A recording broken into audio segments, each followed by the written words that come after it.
Hi, friends.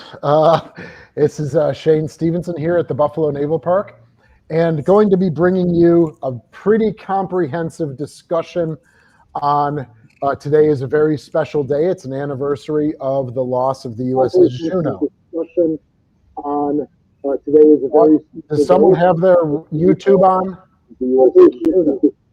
I think we're getting in. Yes. That was me. Okay. Okay. Sorry, everybody. Thank you. We'll start again here. So, a very important day today. It's the 83rd anniversary of the loss of the Juneau. And this was, you'll see James in the lower right-hand corner, James from All American Travels. He's worked with many museum ships around the country. And we said, what can we do to bring this story and to continue to honor the Sullivan brothers and others from the USS Juneau. And so we brought in Nick Erickson, who you've seen in prior videos with me, and he has gotten his coworker Pat Kinney in the lower left, both from the Grout Museum District, right, boots on the ground in Waterloo, Iowa. And then we will have a very special guest, Kelly Sullivan, granddaughter of Albert and her great uncles. And she's actually giving a presentation now, if I'm not mistaken. Is that correct? Right out there. Yep. So Wow. then she will be joining us again to give the family perspective, and her story is so poignant and so important. So why don't you guys just introduce yourselves, and we can start from there. Hello, my name is Nick Erickson. I am the registrar here at the Grout Museum District in Waterloo, Iowa. As the registrar, I am in charge of the object collection. That is the what we call the three-dimensional collection, the artifacts, the stuff. We have an archivist here who's in charge of the paper records. Excellent, thank you. James, do you want to say hello? And Sure. I'm James. I'm the host of the All American Travels channel on YouTube. I do these sort of live streams with guests from other museums as much as possible. A couple I've done. Coincidentally, this is also the 1-year anniversary of the very first live stream that Shane and I have done together. right?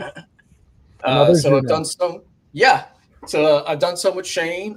Shout out to Tim Nesmith and Park Stevenson over at the USS Kidd. Done some streams with them as well. Matt McClooney over at the USS Alabama, and hopefully we'll continue to grow that list. So yeah, great. Thank you. Thanks so much, James. It's been great working with you and you bringing your audience along for the ride in the museum ship world, which is a very passionate world. And Pat Kinney, yes. Pat Kinney, tell us a little bit about yourself. I've been at the Grout Museum, Sullivan Brothers Iowa Veterans Museum since 2018. Before that, I spent 34 years at the Larva Cedar Falls Courier, the newspaper here in town, which has the same corporate owner as the Buffalo News now, by the way. And I did a lot of stories on the Sullivans over my time, a lot of anniversaries, talked to Juneau survivors, Kelly Sullivan, her dad, and I grew up here, so it's kind of by osmosis. I kind of got into telling the story of the Sullivans. So yeah, that's so very interesting. And when Nick and I were talking yesterday or the day before, I would love to hear your guys' perspectives. Being from Iowa, Pat, when did the story of the Sullivans hit your ears for the first time? I don't know. When I was a little kid, we went to the memorial at Sullivan Park.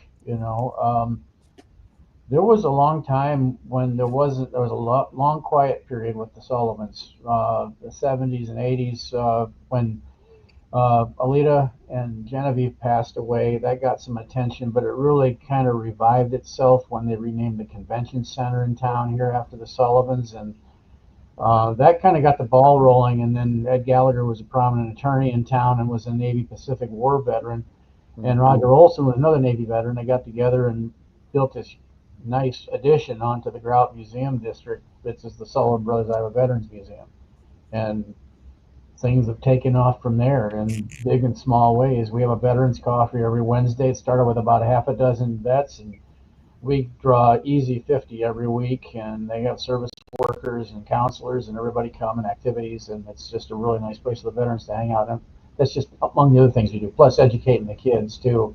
We have a museum school program now, part of the curriculum. The kids get to come downstairs and meet the vets. So they get pretty well schooled in not only history of the Sullivans, but the importance of what veterans do. Awesome, thanks so much. And Nick, for yourself, when did the Sullivan story hit your ears for the first time? I moved to Iowa when I was in the second grade, and my first exposure was when my seventh grade history teacher played the Caroline Spine song in class and introduced us to it then. So my introduction actually came a little later than most Iowans' introduction come, at least most Northeast Iowans. Understood. Great, thanks so much. Waterloo and Black Hawk County school kids. Every third grader, as Pat was saying, spends a whole week here every year. Right, very nice, very nice. Thank you. James, do you have any questions for the guys? Well, firstly, of course, Shane, where you and I are familiar with each other, I'm very familiar with the Buffalo Naval Park, but this is sort of an introduction to the Grout Museum District to me, and I would imagine for some of the people watching as well. So if Nick or Pat could elaborate on what exactly is the Grout Museum District. We're a campus of museums in downtown Waterloo. We have 2 Victorian homes, a local history museum. Until last month, the Children's Science Museum, but because of budget cuts, that closed, and we're working on moving all the exhibits and everything that we can out of that building, bringing them over to the History Museum, the Grout Museum of History and Science, named for our founder, Henry Grout. It has nothing to do with adhesion or tile or anything like that. We're going to reopen the Science Museum in part of the History Museum building. About a quarter of it is getting converted back into the Science Museum. The Science building is going to get torn down. And then, yes, since 2008, we've also been home to the Sullivan Brothers Iowa Veterans Museum. If there's anything you want to add to that, Pat, you go ahead. Nope, that sounds about right. The oldest part of the museum was founded in 1956. Henry Grout was a developer and builder, and he just accumulated a lot of stuff. When he was digging foundations, he'd find fossils, arrowheads, all kinds of stuff and historic things, and accumulated this big collection. And the museum was more or less kind of founded out of his estate. It was around for a while, but it moved into a physical building in 1956. So we have a 70th anniversary coming up next year. Oh, wow. Thank you. This is, we have a lot to cover, everyone. So settle in and enjoy this discussion. Again, please leave comments. Many of you have already done so. Please leave your questions and comments. But talking about the Juneau and the world it was kind of born in, we have a few pictures of the Juneau. There's plenty out there. And again, this was the ship that the 5 Sullivan brothers were on. 2 of the 4 Rogers brothers were on. They actually split up. There were 4 brothers, 2 disembarked, 2 stayed on board and perished. And of course, for the Buffalo specific people, there were 2 members. There are 2 ships company from Buffalo that were also lost on the Juneau. So taking a look at some photos here, cruisers have a long history going back to, and a lot of people when they visit say, what does it mean to be a cruiser? Well, based on naval strategy, it was meant to go out to commerce raid, to be able to hold its own against many different types of vessels. And if not, if it couldn't sink it, it was able to steam away from it, so as to protect itself. As you talk in the interwar period, you got to talk about the treaties. There were the 3 treaties, 2 treaties with third not officially signed, but the cruisers are kind of born in this early 30s murky world of, okay, we have limits on battleships. Now they're going to want to put limits on cruisers, destroyers, and submarines. Vincent Trammell Act in 34 comes along. That's going to theoretically bring the U.S. Navy up to treaty standards. You're also talking underage vessels versus overage vessels. And do you scrap overage or do you just build new underage vessels? And also tied to Britain, because the ratios were 5, 5, and 3, basically for Britain, America, and Japan.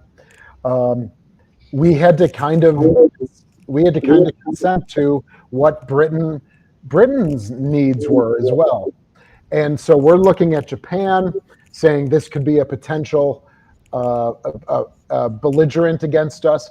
Who is Britain looking at? They're looking at Italy and Germany, building all of these things well beyond treaty limits.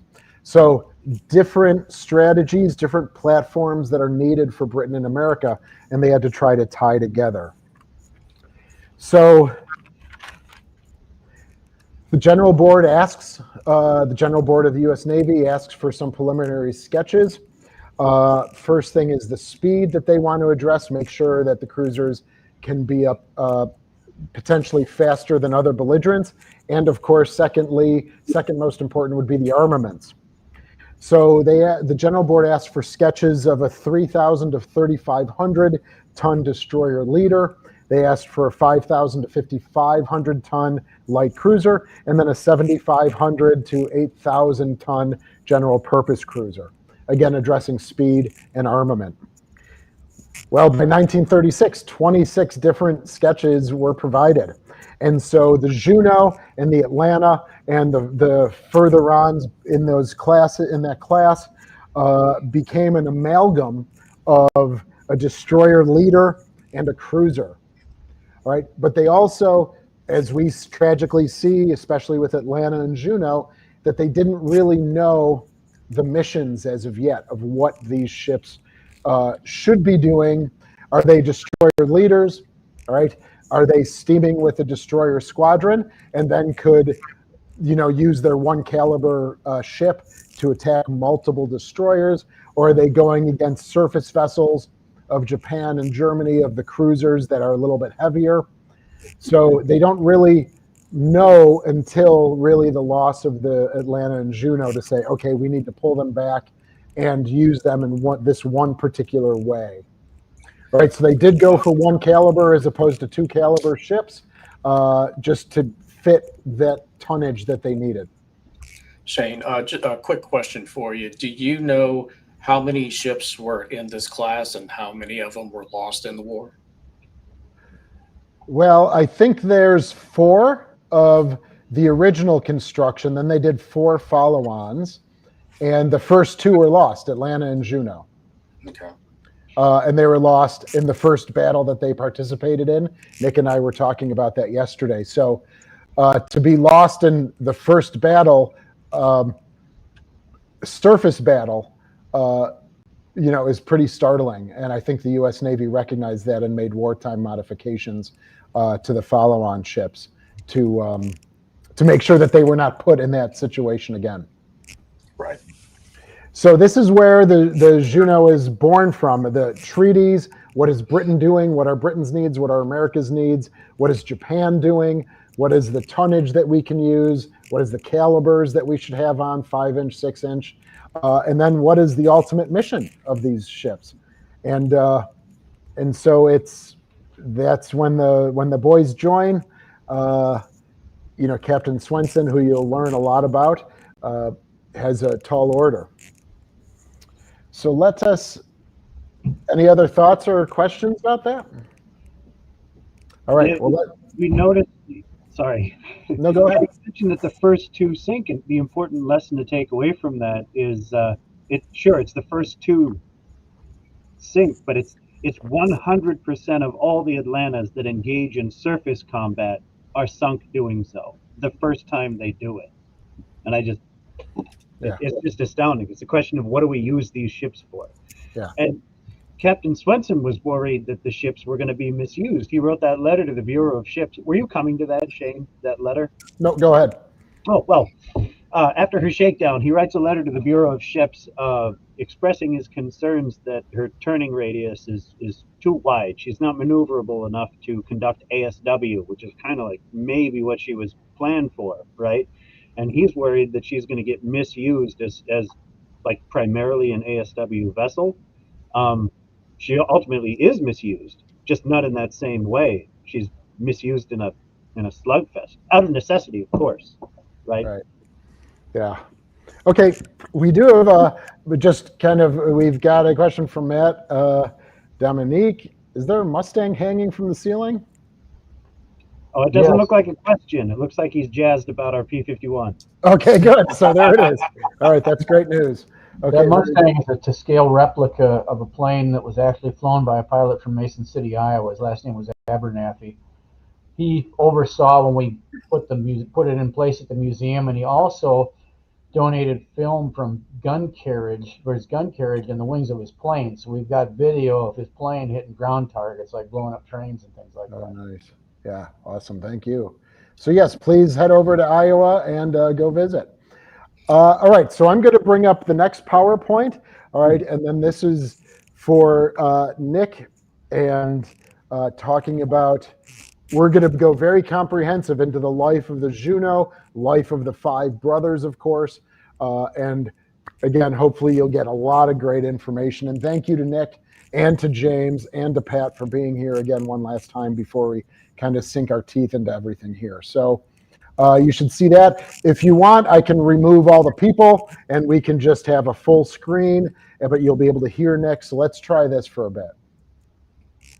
Great. I threw these pictures on the beginning of the group of pictures that I sent to Shane because we had just gotten done talking about Juneau, and I thought this would meld well with Shane's, but I probably should have put them later in the presentation. Anyway, so this is Juneau's commissioning program, February 14th, 1942. Now, ultimately, when Juneau goes to Guadalcanal, she's going to have 697 men aboard. This is not 697 men on this crew roster on the commissioning program.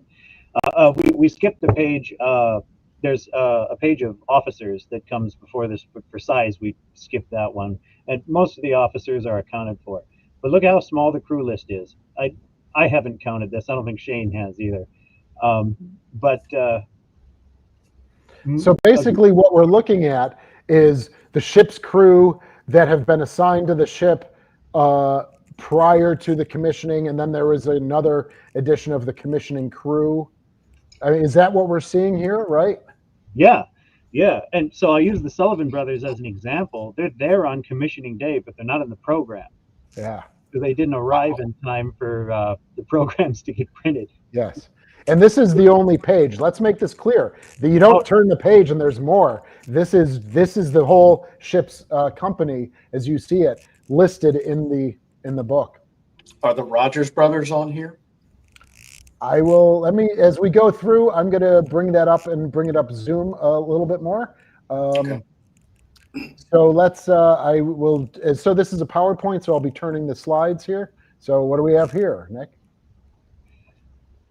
So Juneau's captain was Lyman K. Swenson, and he'd been in the Navy for almost 30 years before. He was from Utah. That's a picture out of his 1929 government passport. Photographs actually taken aboard Juneau are actually kind of rare, right? We have the commissioning photographs, but photographs of especially interior spaces or even on the decks are pretty gosh darn rare. Now that's we're not using stage directions here. So as the viewer, as you're looking at the picture, on the very left is Captain Swenson. Then there's an admiral who I don't know who he is, and then there's a commander there.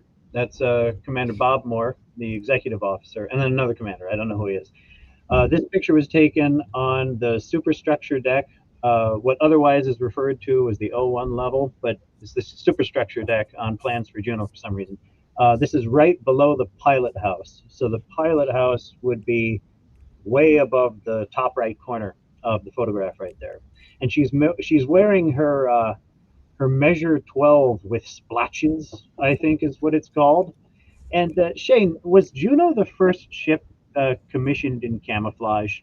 Somebody told me that one time, but I don't know. Yeah, that's a great question. It's hard. Yeah, I can't answer that. I would have to do a little more research into that. I'm sure there's someone in the audience that would know that question, vernacularly, but to actually look at all of the construction, say from when steel ships came into service, that would be a difficult question to answer. But it's a great project for someone. All right, can we cycle through? I'm going to take a shot in the dark here. I just wanted to point out that it looks like this camo scheme is the same camo she's wearing for the picture of the ship that we used for the thumbnail. Interesting. Yes. Captain Swenson must have really loved camouflage. There were like 3 different designs in 9 months, right? There's so maybe it's not the same one. There's a splotchy one. Then he has the one with the bow waves going across on the hull, but then the top was camouflaged. So the question would be, what is she during commissioning, right? And there are pictures on NavSource about that. I just don't have it offhand. And then they went to straight gray, like I showed in the Juneau presentation. That was during a Battle of Coral Sea, where it's taken from a plane, from the Hornet, looking down, and that she's just straight gray pretty much in that photo. So just requested a lot of paint, from the supply ships. But to this day on her wreck, she's got the bow wave pattern on her hull and that splotchy pattern on the superstructure. Yeah, and I'm thinking repainted again. Let me go back to this one real quick. So this is October 26th, right? Or somewhere around there. Unless I'm just missing something, which I could very well be, that looks gray to me. But I looked at this picture and I thought the same thing. But her wreck is camouflage. Can it be the paint has worn off? Like maybe they put a quick paint. Or the photo didn't capture it. The sun, the light, or something. Yeah, interesting. Yeah, that could very well be. I mean, you see some discoloration on the hull here, especially towards the actual literal bow wave towards the front. You kind of see that lighter line, the dark right at the shear line going down, and then coming from the water line up, you can kind of see that discoloration, that two-tone. But for the superstructure and the turrets, but again, I mean, we would have to zoom in, get this at 2,000 DPI, and zoom in as close, to a foot or two to really try to. Isn't this photo already zoomed in like a bunch? Yeah, that picture looks like it's already been enlarged. It is. I'm saying the original. We would have to get the original, but yeah, this is a zoom in again. It's available on navsource.net. They have a farther out picture and a zoomed in picture. And this is when they were steaming to the aid of the Enterprise, because they heard over the radio chatter that, the Hornets planes were meant to report to Enterprise, and the Juneau thought it was a directive for them. So they kick it into high gear, as you can see from the rooster tail there in the wake, and they're steaming to aid Enterprise. Even though those orders, they misconstrued those orders for them, not for the Hornet pilots to say, come to Enterprise. Okay. Very embarrassing mistake. I can believe it. All right, let's keep going here, guys. Thank you. So I should say I'm a registrar, so I'm sort of a bean counter. I don't usually do broad narrative. I'm showing you these pictures here, these images that we have, because they're part of our collection, and I really want to highlight these for you folks. They don't often get seen. But if I get caught down in the weeds, we have Pat, the reporter here, to bring me back to the surface, make sure we're telling a real narrative here. So the Sullivan family were Irish Catholic working class folks, descended of the O'Sullivan clan from County Cork in Ireland. Came here in the middle 19th century. Ultimately, Tom and Alida Sullivan, that's that picture on the left there, they settle in Waterloo. Tom gets a job on the Illinois Central Railroad, and between 1915 and 1922, they have 5 sons, and then they have 1 daughter, Genevieve. For the sons, the birth order is George, Francis, Madison, Joseph, and Albert. But you can call them Georgie sometimes, Frank or Frankie, Matt or Maddie, Joe or Red, and Al. Now they had one daughter. Sorry, they had a second daughter in 1930. Her name was Kathleen, and she died very early. She was less than a year old, about the same age as my twin boys, actually, of a respiratory illness. And I don't know, I'm guessing that this photo of Tom on the right, maybe he's holding Kathleen. I would like to think so, but I'm not certain. He could be holding somebody else's baby. But the age Tom appears in that photo leads me to believe that it's not early enough to have been Genevieve in that photo, right? But that's just a guess. Let's move on. Let's see what's next. The boys grew up in the Depression in northeast Iowa, for Iowa, the Depression started right after World War I and a farm crisis there. So there were not many opportunities, but they had an uncle, their father's brother, George, had some land up by Harper's Ferry, Iowa, and they spent summers there. So here we have them probably in the middle 1920s or so. Top left is George. The bowl cut, bottom left is Madison. That's Al, the youngest, in the center. And that's Red over on the right. Remember, Red is Joe. And Frank doesn't seem to be here in this picture. Gotcha. Next? Yeah, go ahead. Okay. They grew up primarily in a house at 114 Newell Street. That's the color photo up there. I think that picture was taken in the 80s. That house actually still stands. And then in the early to mid 30s, I forget the year, they moved to a house on 98 Adams Street, which is really close. It's only a few blocks away. The Sullivans, for their whole lives, lived on the periphery of what's called the Northeast Triangle in Waterloo. That was the area where Waterloo's African-American population was sort of redlined into, and then surrounded by other communities of, for the period, of America's less desirable populations, Irish included. And they were, of course, counted among that group, strongly identified as Irish Catholics. They were a little more well-off than the people living around them. Their father had a better job at the railroad. They owned a car, for example. Now let's move on. Oh, and that 98 Adams house is going to be the site of so much grief following their passing in the Second World War. Do you see the question there from Anna Thomas 8265? No, the house is not protected. So the 98 Adams house was torn down decades ago. Pat, do you know the year that the house was torn down? It was sometime during urban renewal before the park dedication, which I think was 1964. Yeah, that sounds right.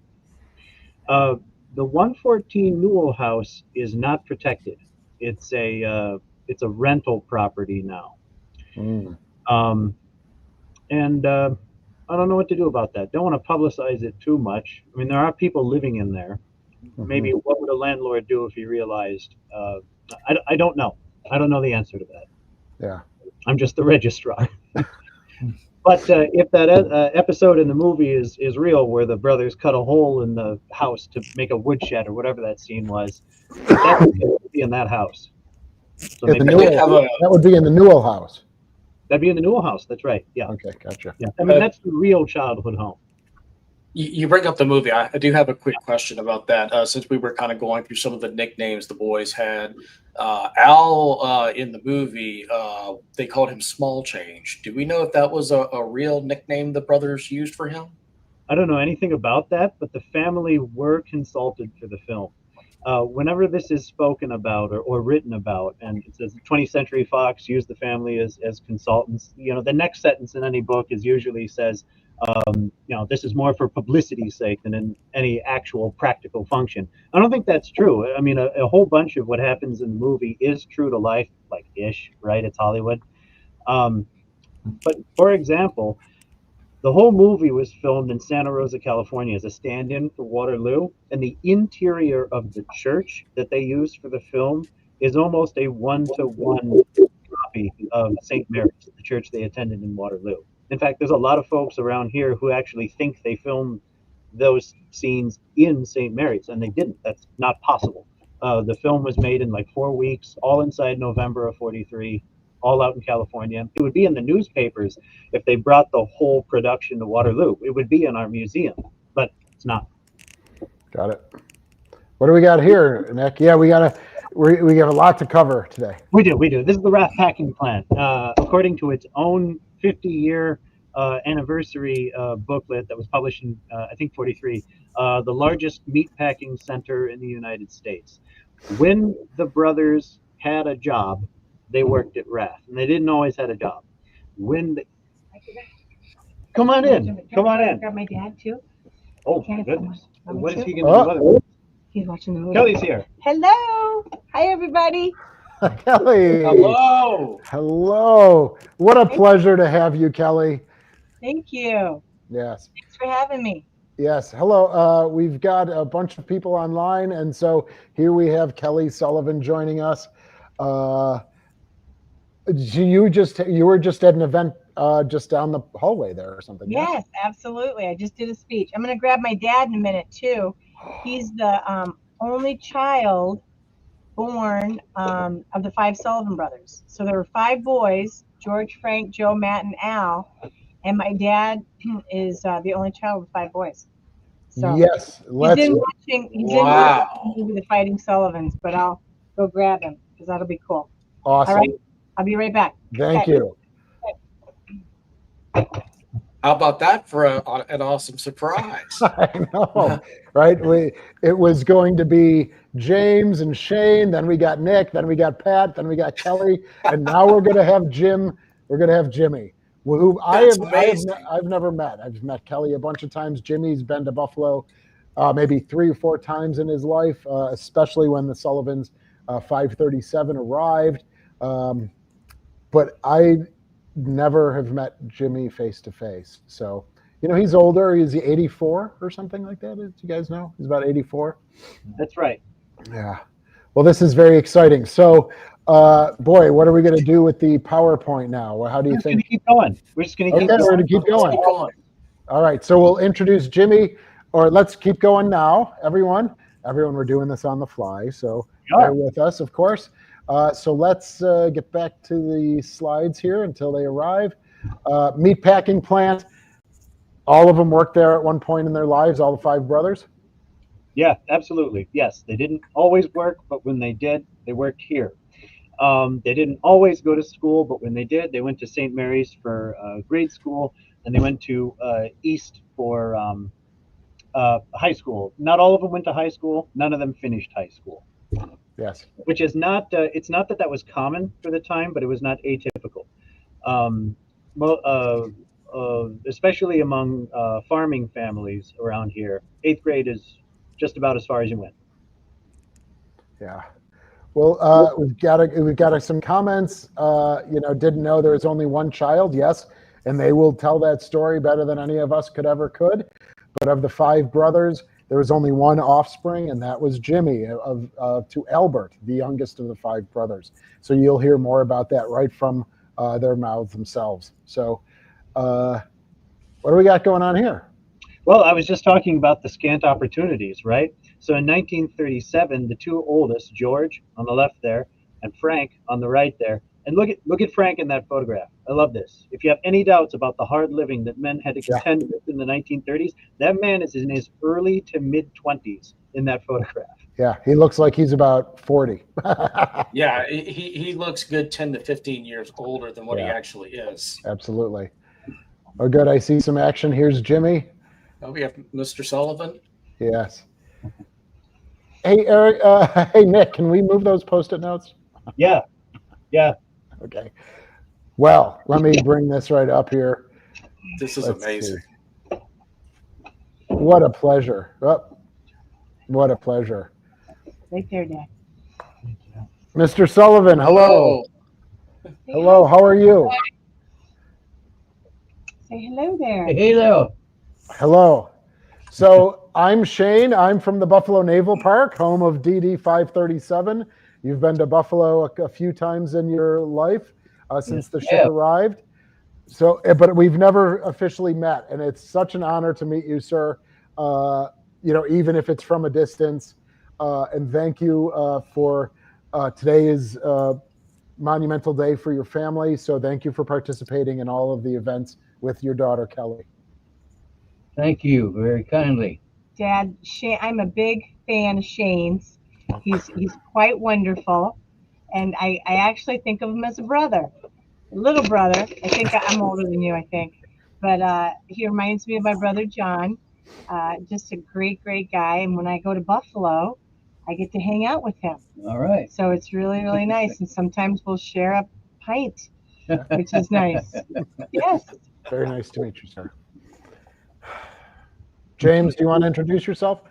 Yeah, sir. Mr. Sullivan, Kelly, my name is James. I'm the host of All American Travels channel on YouTube. Quite familiar, or as best I can be, with your family story through Shane. I've done this format with Shane a few times, but I just what a pleasure and an honor to meet both of you. Thank you guys for joining us. Well, thank you very kindly. Yes, sir. So And right of course, now, Pat. Yep. Yeah, I'm just Hey, sitting Pat. upstairs. I'm just upstairs from you guys. You get a little crowded down there. Nick, you were going to say something? yes. Okay, well, listen to me, wider internet. I've never told the story of somebody's family while two members of the family are sitting right here. So I don't know what to do next. So we're just going to continue. Sure. If I get anything wrong, you must stop me. You must correct me. You got a couple of good fact checkers there, Nick. Yeah, he's got some fact checkers.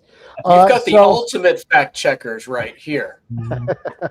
So you'll see that we're going through, Mr. Sullivan and Kelly, we're going through some pictures, and we're talking a little bit about your dad and your uncles, and then we're going to be talking about the sinking of the ship, and then depending on time, we can bring it into the DD 537, DDG 68, and go from there. But please feel free to add color to this story, please. Okay. So let me bring back the slides. We just arrived in 1937 when the Okay. two oldest boys joined the Navy for the first time. Yep. And we were talking about their sort of general lack of opportunity in Waterloo and how they had to look elsewhere, right? Right. This is common for Iowans in the period. Join the Navy, see the world, right? Yep. I'm going to move a little over here. Jim, do you mind moving to your right so we can get Kelly back on camera? Well, he's the handsome one now. There we go. Great. That's right. Yeah, that's a Christmas card that George sent home. Oh. George and Frank, in their first stint in the Navy, also served on the same ship. That's USS Hovey DD 208, a Clemson class. This is for you ship nerds out there. During the time that George and Frank were on Hovey, she was one of two Clemson class in the Navy to be converted so that her battery was 4 twin 4-inch guns. Really unique configuration. That was done away with really quickly because they weren't dual purpose guns, and the Navy switched all to dual purpose. 2 years later after that configuration was Yep. yeah, but an incredibly powerful little ship, and with a lot of the rest of the Asiatic fleet, it was also sunk in the Second World War. And we move on, I think. Okay. Oh, So there's a picture of George at the left on the after deck house. That's secondary auxiliary steering there. I don't know who the other two guys are. I don't know what the newspapers are doing on the deck. Are they shining shoes in this picture? I don't know. Interesting. Thank you for sharing that. That's not one of those shellback ceremonies where they Shellback. phase them across the equator, is it? Yeah. I'm guessing it's a shellback, but I don't know. Yeah, good call. Good question. It's just great to see them just out in their tropical uniform, though, too. Right. Yeah, right. Yeah. This is the only picture that we know of either George or Frank in that, like during that first stint in the Navy on their ship. If anybody has any other pictures, you know where we are. Yeah, you can move on. There you go. Okay, so this is a letter that George wrote to a friend of his named Dee Dee Nick. I think she lived in San Diego. Now, what I want to point out here is, well, two things. George has signed it George Thomas Sullivan, the Irish Buckaroo. Oh, excuse me, the Irish Buccaneer. What am I saying? Buccaneer. Yeah, right. Woo. Now look at how he makes the letter T whenever it begins a sentence or when it is at the front of his middle name, Thomas. He makes the letter T with two legs. Nice. Yeah. So 27 years ago, Kelly's reading the letter now. Yeah, no. I can get you. No. When we're done, I Yeah. can get you the No, letter. yeah, We can read yeah. the whole thing. It's right there in the office, I'm sure, yes. Yeah, absolutely. Actually, this spring we're going to get an intern from you and I, and for the first time, we're going to get, hopefully, every Sullivan document fully cataloged and digitized. That's my goal for spring semester of 26. We'll see if that happens. We have a new online collection now, which you can find on our website on the front page. We'll get everything. There's almost nothing there now. I'm hoping to get it there. Check back in 6 months.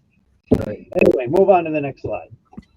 So when George was in San Diego during his first enlistment, he swapped hats with another sailor. So this is George's Dixie cup that was donated to our museum in 1999. And if any of you are wondering, is this a fake? Look at how he's made the T, right? This family was not related to the person who he wrote the letter to. He also signs his name, George Thomas Sullivan, on other letters. He always makes the two legs with the T, and that's how we're, at least that's how we're authenticating the writing in the hat. Right. Interesting that it's not a stencil, though, right? Yeah. Interesting. Yeah. This is Navy Mothers Club, Yarnell, Chapter 66. On actually the day that they were dedicated. This picture was taken in Independence, Iowa. It's about 30 miles east of Waterloo. Admiral Harry Yarnell was present for this dedication ceremony. He was from Independence, Iowa. I think his distinction, claim to fame, is that he war-gamed Pearl Harbor like 15 years before it happened, or something like that. I probably should have looked that up before we did this presentation, but that's Navy Mothers, Yarnell, Chapter 66. Alita is a color bearer. She's at the far right, holding the flag there. Her best friend is Nellie Turner. She's at the far left, holding the American flag. Oh. Genevieve is at the center of the photograph. Yeah, so their sister, Genevieve, is the dark-haired lass right in the middle there. Okay. And Nellie Turner comes into play later in the slides. Isn't that true, Nick? That's right. Yep. Okay, good. Let's see what here. Oh, love these. Oh, gosh. Yeah. These are sort of a random selection from the Pearl Schrader photo collection. These were donated to the museum in 2015. Never before seen photos from this 1937 to 1941 period. We know that because Frank and George don't appear in them, and everybody looks the right age. So in that big photo on the left, Pearl Schrader is holding the cat. Catherine Mary Sullivan, Tina to her friends, is the other standing woman in that picture. And then her husband, Albert Sullivan, is there at the far right. And that's Jim's parents here. Genevieve is down in the foreground. Madison is down in the foreground, and that's Tom in the back. At the top right is a fantastic photograph of Tom and Alita. We're so used to seeing photographs of Alita after her sons were killed, when she's in the depths of her depression and the depths of her grief. And it's great to see photos like this, where she's smiling.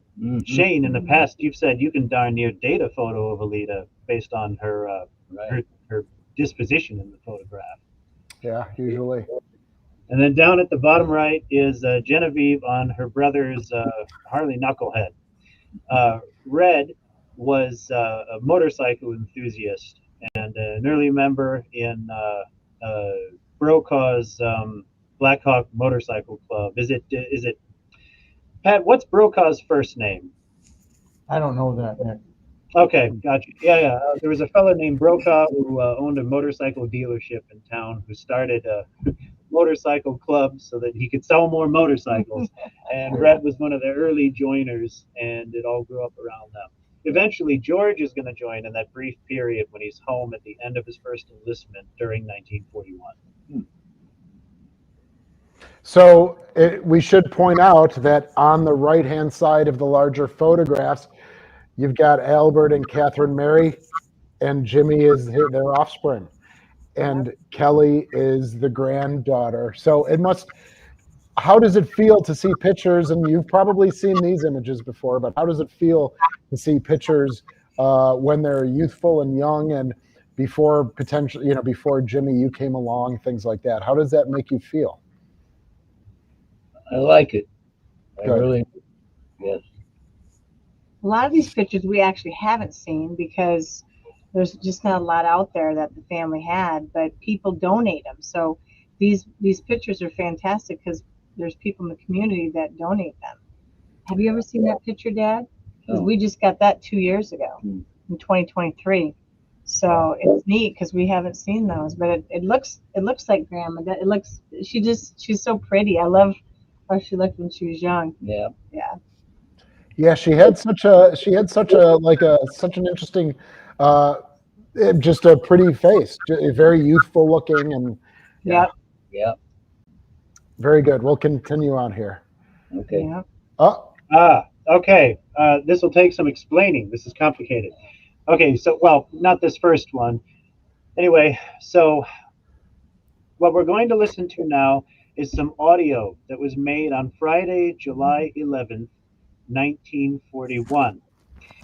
So I have put photos here of everybody who's in this particular piece of audio. So starting on the left, we have George, recently come back from his enlistment. We have Al, who's this is a later picture of Al, obviously. Yeah. And then at the far right is their friend Jack Kolock. Jack Kolock was something of an audiophile, and he had an audio recorder. So this recording was made late one Friday night, July 11th, 1941. Everybody's back after their shift is done at the Wrath packing plant, and they're three sheets to the wind. Mm-hmm. They're singing a song here. I think you'll all appreciate what it is. Notice how they've begun singing before Jack can push record on the recorder. Okay, so what I'm going to do is I'm going to mute all of us, and then I have the file, and I'm going to play it. So just give me a minute. I'm just going to mute everyone's microphone, just so that the sound can come out clear, and then we'll.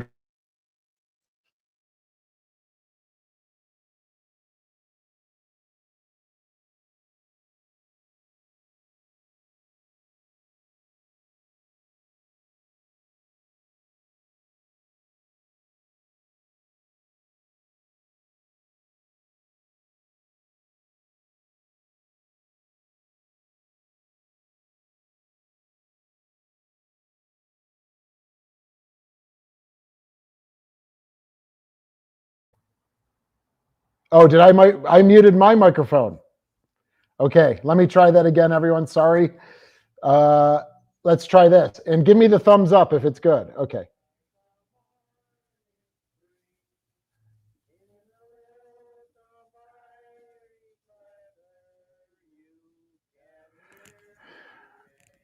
I can't.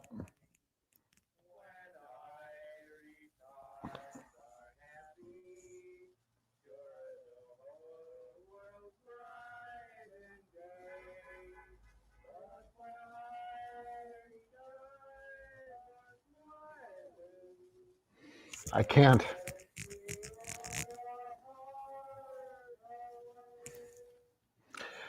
Okay, everyone. Sorry, that was as loud as it could be. Maybe we're being a little ambitious with the audio files here, but that was Irish Eyes when Irish Eyes are smiling, and I made it as loud as I could. So sorry about that. When we practiced it earlier, it was perfect. I want you to know that in case maybe there's like some setting that before we went live, when we practiced it, it was great. Yeah. Maybe it's my earphones. Maybe I should, because I don't know if I don't think I have my earphones. Can Okay. you try playing it without muting anybody and maybe Okay. the way they were when we practiced it, and maybe that'll do something.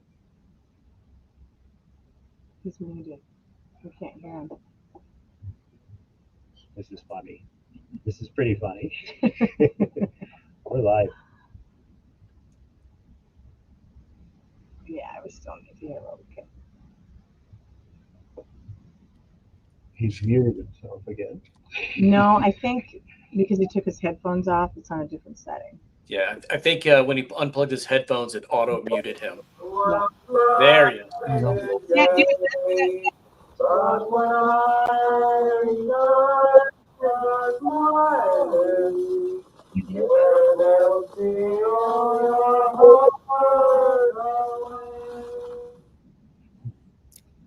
How was that? That was perfect. That was Okay, good. All right, so let's move on. Now let's play. So what do we got going on here? Because we have a few audio files. Let's. the next part on the same track. So he just stopped recording, and now they start singing another song. Again, he's too late to push record when they start singing. But now there's a female voice you're going to hear here. Okay, the female voice belongs to Helen Leet. Now, if you've ever read any books about the Sullivan brothers, be it, say, Jack Satterfield's book, We Band of Brothers, or Kurzman's Left to Die, or Kucklick's The Fighting Sullivans, there is a person that each one of those authors interviews named Ruth Leet, right? This is Ruth Leet. This is an important missing piece of the puzzle. Okay, so in the 30s, her name is Helen Ruth Leet. She doesn't like the name Helen, but everybody calls her Helen, right? In the 90s, when she was doing interviews with these historians, she went by Ruth and didn't tell any of them that she's Helen in the 1930s. So Helen and Ruth are the same person. Now, during George's first enlistment, a sailor named Droughty, who's actually I think he's a local guy. Pat, there's a sailor named Droughty who was from Waterloo. Is that Jim Droughty or John? Yeah, there was a big Droughty family in Waterloo. Okay, yeah. Anyway, this guy witnesses George get a tattoo on his arm in like San Diego or Hawaii or something that says Helen right on his arm. And none of these authors who were writing in the 90s had any idea who Helen was. I've spoken with Helen's daughter. It's clearly her. Now, at the time this recording was made, she's Helen Kolak. She's married to Jack. So there's something complicated that went down before 1937 that we don't know what it is. Okay. But, yeah, just know that. Right. So we're ready. So we've got Mr. and Mrs. Kolak, so to speak. Yes. And then Albert and George. Now, to know the difference between Al's voice and George's voice in this next clip, when they're done singing their first song, George is going to attempt to sing When It's Roundup Time in Texas, right? Audie Murphy tune. And then Albert is going to attempt to sing it when George fails because he's too drunk. And then so first George, then Albert, and you'll be able to tell their voices. All right, go ahead, Shane. All right. With a half pint in Milwaukee, I'm coming back to you. With a half pint in my pocket, and my eyes are black and blue. I'm a friend of Al Capone, and I hope that you are too.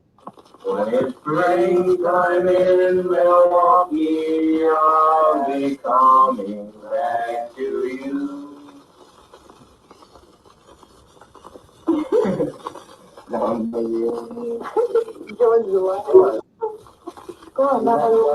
When it's round up on Texas, the bloom is on the stage.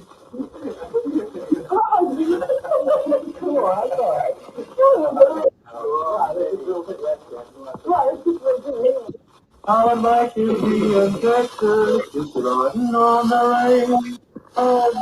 See the bacon fry and drinking coffee from a bed. Hear the breakfast time, early morning, with the coffee out of the sun. Oh, good.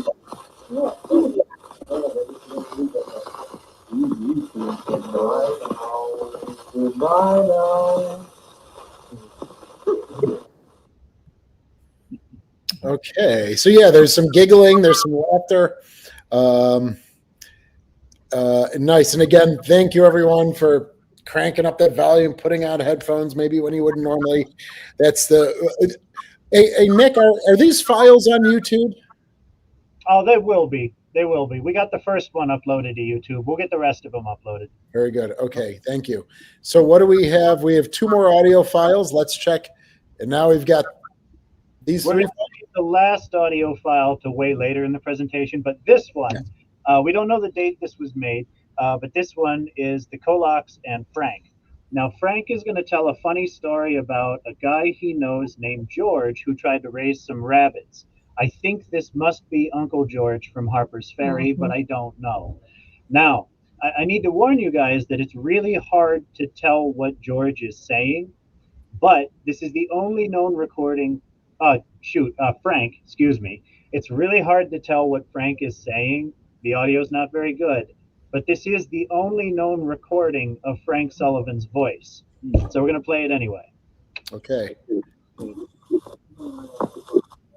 Oh. All right. Rabbit. What about rabbit? He had a showboat here. The guy, the main person in the show, his name is George. Oh, they had a bunch of rabbits. Him and his wife, they got in a hell of a row. They made the guy's worship just kidded the hell out of it. He gets mad every time I say it. Why did I say rabbits? He gets mad every time. Why? So you know what I mean, see? Oh. But I show that. What they have about the rabbit? Oh, I forget now. So how come they can't tell about it? Well, his name is George. Oh. George the rabbit? No, George. He is her husband's name. Oh, I see. You want to raise rabbits? Oh, you know how it is. You spend more of his time with the rabbits than with her. Well, he's all right. He's smart. That's the way it goes. I'll bet you say it. Next rabbit. You get mad. You'll tell everything you know. I don't feel no pain now.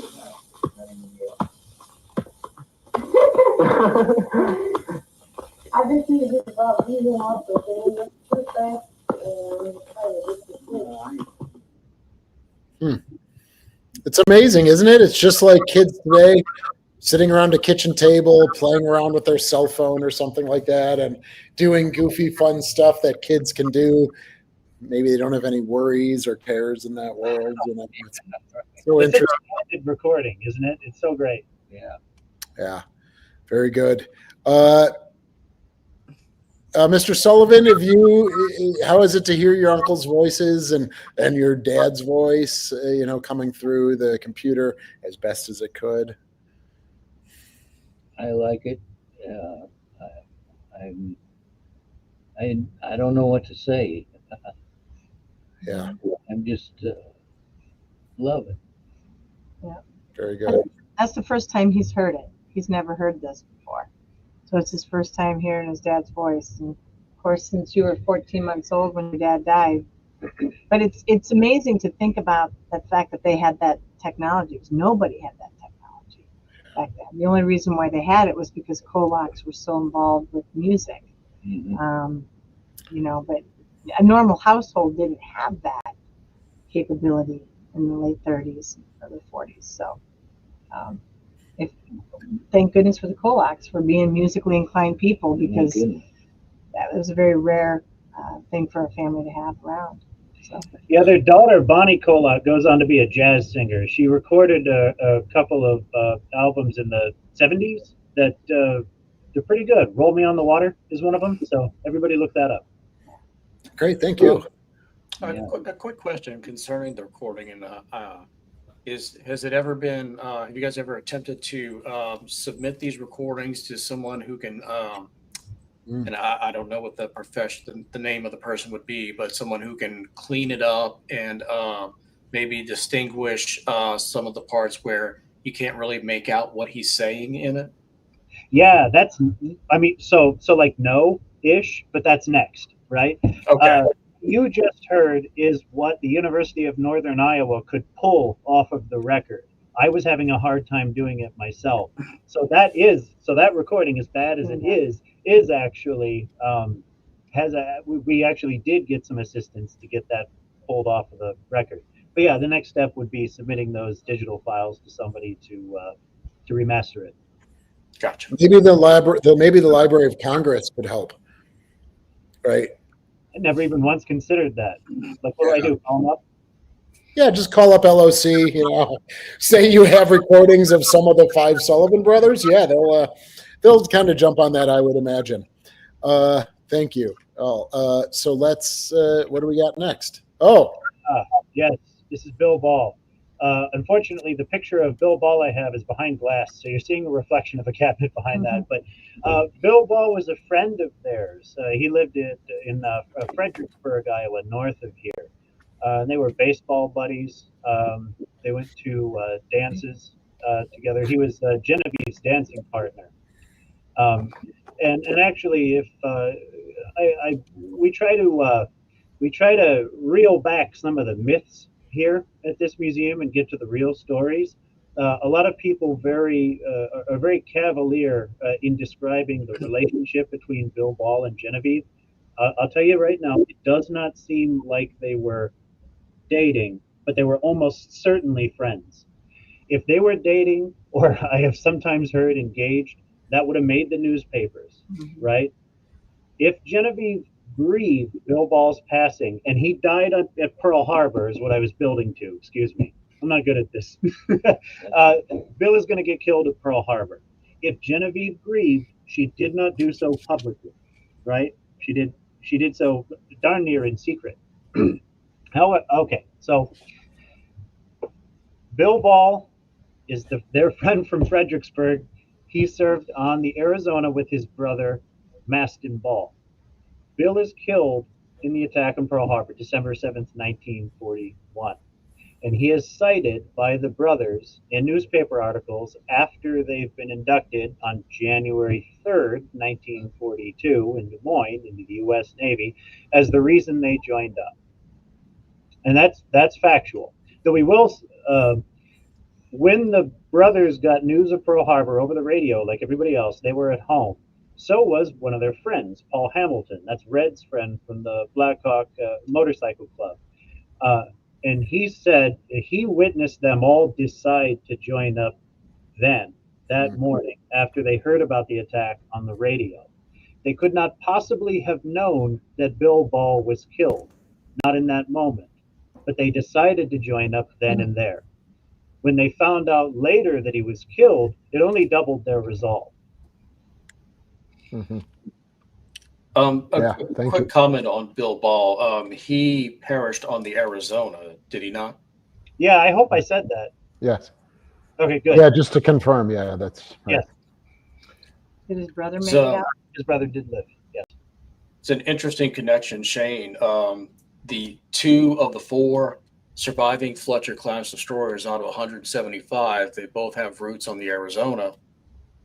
Rear Admiral Isaac Kidd was the Arizona was his flagship. And then the Sullivans with Bill Ball and the Arizona.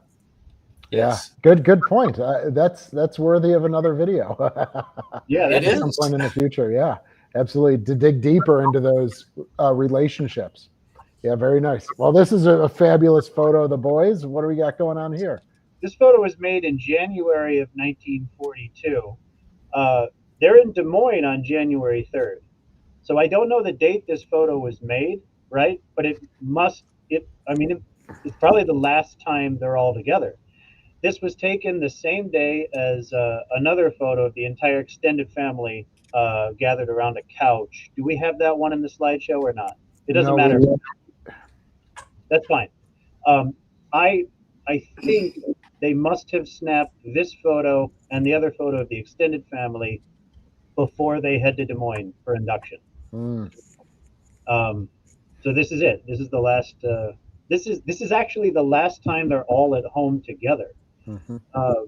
They get leave in May, but only half the brothers come home.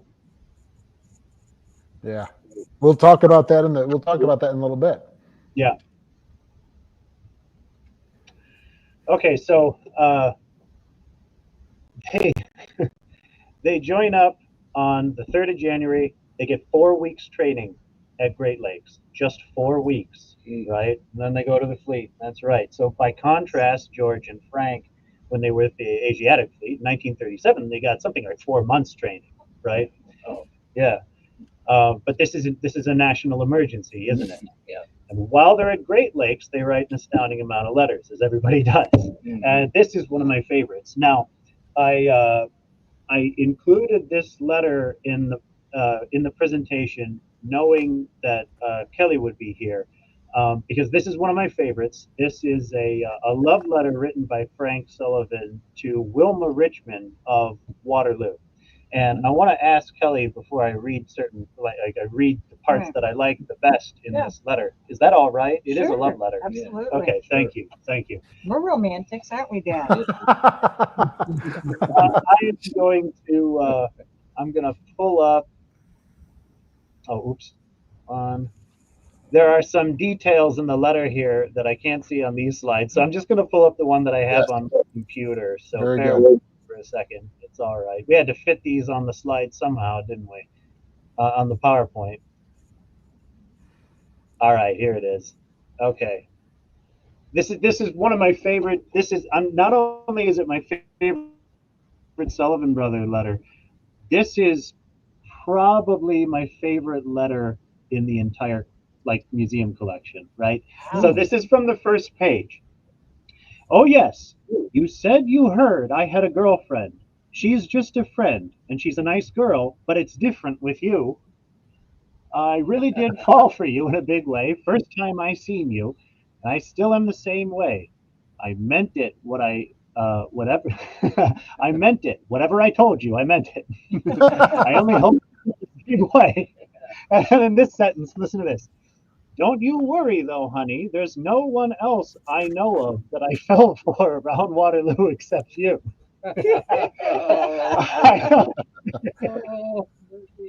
Oh, that's great. And then he said, wait. I hope you don't think me silly talking this way. But I'm just trying to tell you how I feel about you. And probably I'm doing a heck of a job at it. But it's going to be you all the way through for me. You remember what I told you. You might thought I was mad at you. Well, everything I said still goes. And I skipped a part. Well, whatever. There's a part here where he says, don't listen to anything unless I told it to you first. And I'm on the spot, so I can't find it. But he writes so much that he has to write up the side of the letter. Gee, kid, thanks a lot for those 2 kisses you left on the outside of the envelope. Only I wished I could collect personally. And then at the bottom, he says, oh, my love, always, Frankie, XXX. And then also sideways, squeezed into the corner, he says, also, you're an angel. Oh, also you're an angel. It's such a good letter. Boy, these are some great lines. I'm going to have to include those. So much about this story, if you wrote it, I know there was a movie, and the movie was corny, but if you put the real life into a movie, it would be just as, can you imagine putting this letter into a movie? Yeah. Amazing. Anyway, it's my favorite. That's good. Yeah, we can move on. Go ahead. Good love story. Yes. Yeah. All right. Oh my gosh. Okay, so this next little fragment of a letter here is a letter that Frank wrote to his friend Barney in Waterloo. And again, it's like they had a screenwriter writing these letters. So Frank says to Barney, after all this business is over and everything, you'll see 5 Sullivans coming up your lane from the gravel road, coming to greet you, all with victory in their eyes. Like, what a... Wow. Yeah. Wow. It's like the way the So movie- that's, that's like, yeah, that's like supreme confidence in No. what they're about ready to set out to do. That does bring up a question for me. Do we know if not Al, but the other brothers, were any of them in very serious relationships? Were any of them engaged? Anything of that nature that we know of? You're looking at the product We know of for Albert the certain youngest. that, Yes. So Yeah, Albert so was besides Albert. And, go ahead, Nick. Go ahead. No. And Jimmy and Okay. Kelly. Yeah, besides Albert. Yes. Red was engaged to be married by a Pittsburgh native, to a Pittsburgh native named Margaret Yaros. Beyond that, nothing's really confirmed. Madison There's supposedly, in Thursday, Pat's got something. listening. Madison supposedly was seeing someone from New Jersey named Beatrice Imperato. I think her photo's in one of the books. In Kurzman's book, that's right. Nice Italian girl. Nice. Well, their pictures were all over the newspapers, so a lot of people don't realize that the Sullivans were quite famous before they were killed. So the Navy saw it as a positive public relations opportunity for them to get people to join the military and join the war effort. So they were all over newspapers, and so boys started getting love letters from all over the United States. It was kind of like eHarmony or Match.com, for them. They were getting letters. Yeah. And so that Margaret I had the opportunity to meet her daughter when I was out in Pittsburgh to do a speech. And she said her mom was always scared of water. After her love died, she wouldn't go near water. And she always asked, she didn't know why her mom didn't like water, but it was because she was always thinking of Joe's, her fiance and stuff. So, yeah, so that's how they met those girls, was girls wrote them letters and they corresponded back and forth. And then Joe got on a train and went to see Margaret, and when he had leave when he was in New York, and then eventually proposed before he went to the war. Kelly, you want to talk about that brooch or pin you got? Yeah. So when I was out in Pittsburgh, and that's a crazy story. So there's a priest that I met, Father Vince Koop. I can't say his last name. Vince, I can't remember his last name. Anyway, he would preach in prisons, and so he would tell the story of the Sullivans to the prisoners out in Pittsburgh, and they were just moved by it, and they wanted to know more, and it really spoke to them and all that kind of stuff. Okay. Oh, okay. Go ahead. He's got a bad cough. Oh, Sorry. no, you're okay. Sorry. I'll come get you, Dad. All right. You okay right there? Yeah. Okay. I'll So be all right. anyway, you'll stay right there though, Dad. Okay. I will. Don't go far. He would talk to these prisoners and talk to them about the story, and they were so moved. And then the priest ended up writing me a letter. So we started writing letters back and forth. And then he invited me out to Pittsburgh to do a speech, but he surprised me, and he had a great big gathering of people who, of people who had served on, who had family members that served on the Juneau. So it ended up being a great big reunion of family members who all lost someone on the Juneau.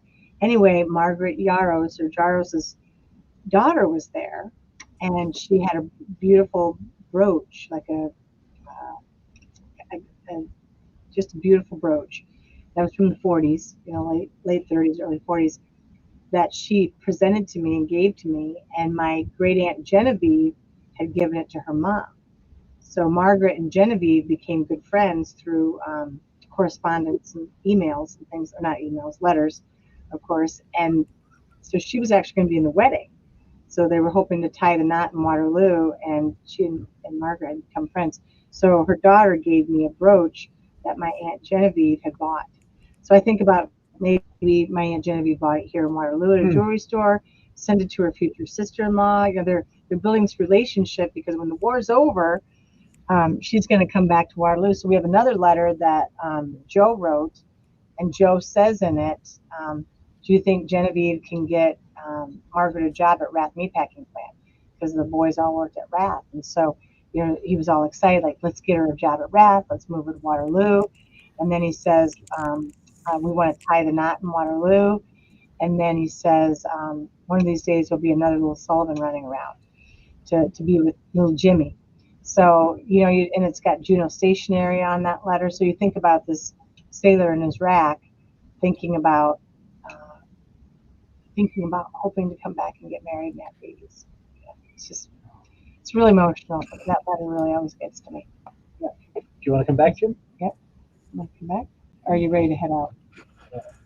He's going to stand right there. Okay. Well, yeah, you're that's so interesting because you're now beginning to see the intertwining of the families, and that's very poignant to today's. You know, and we do have a comment.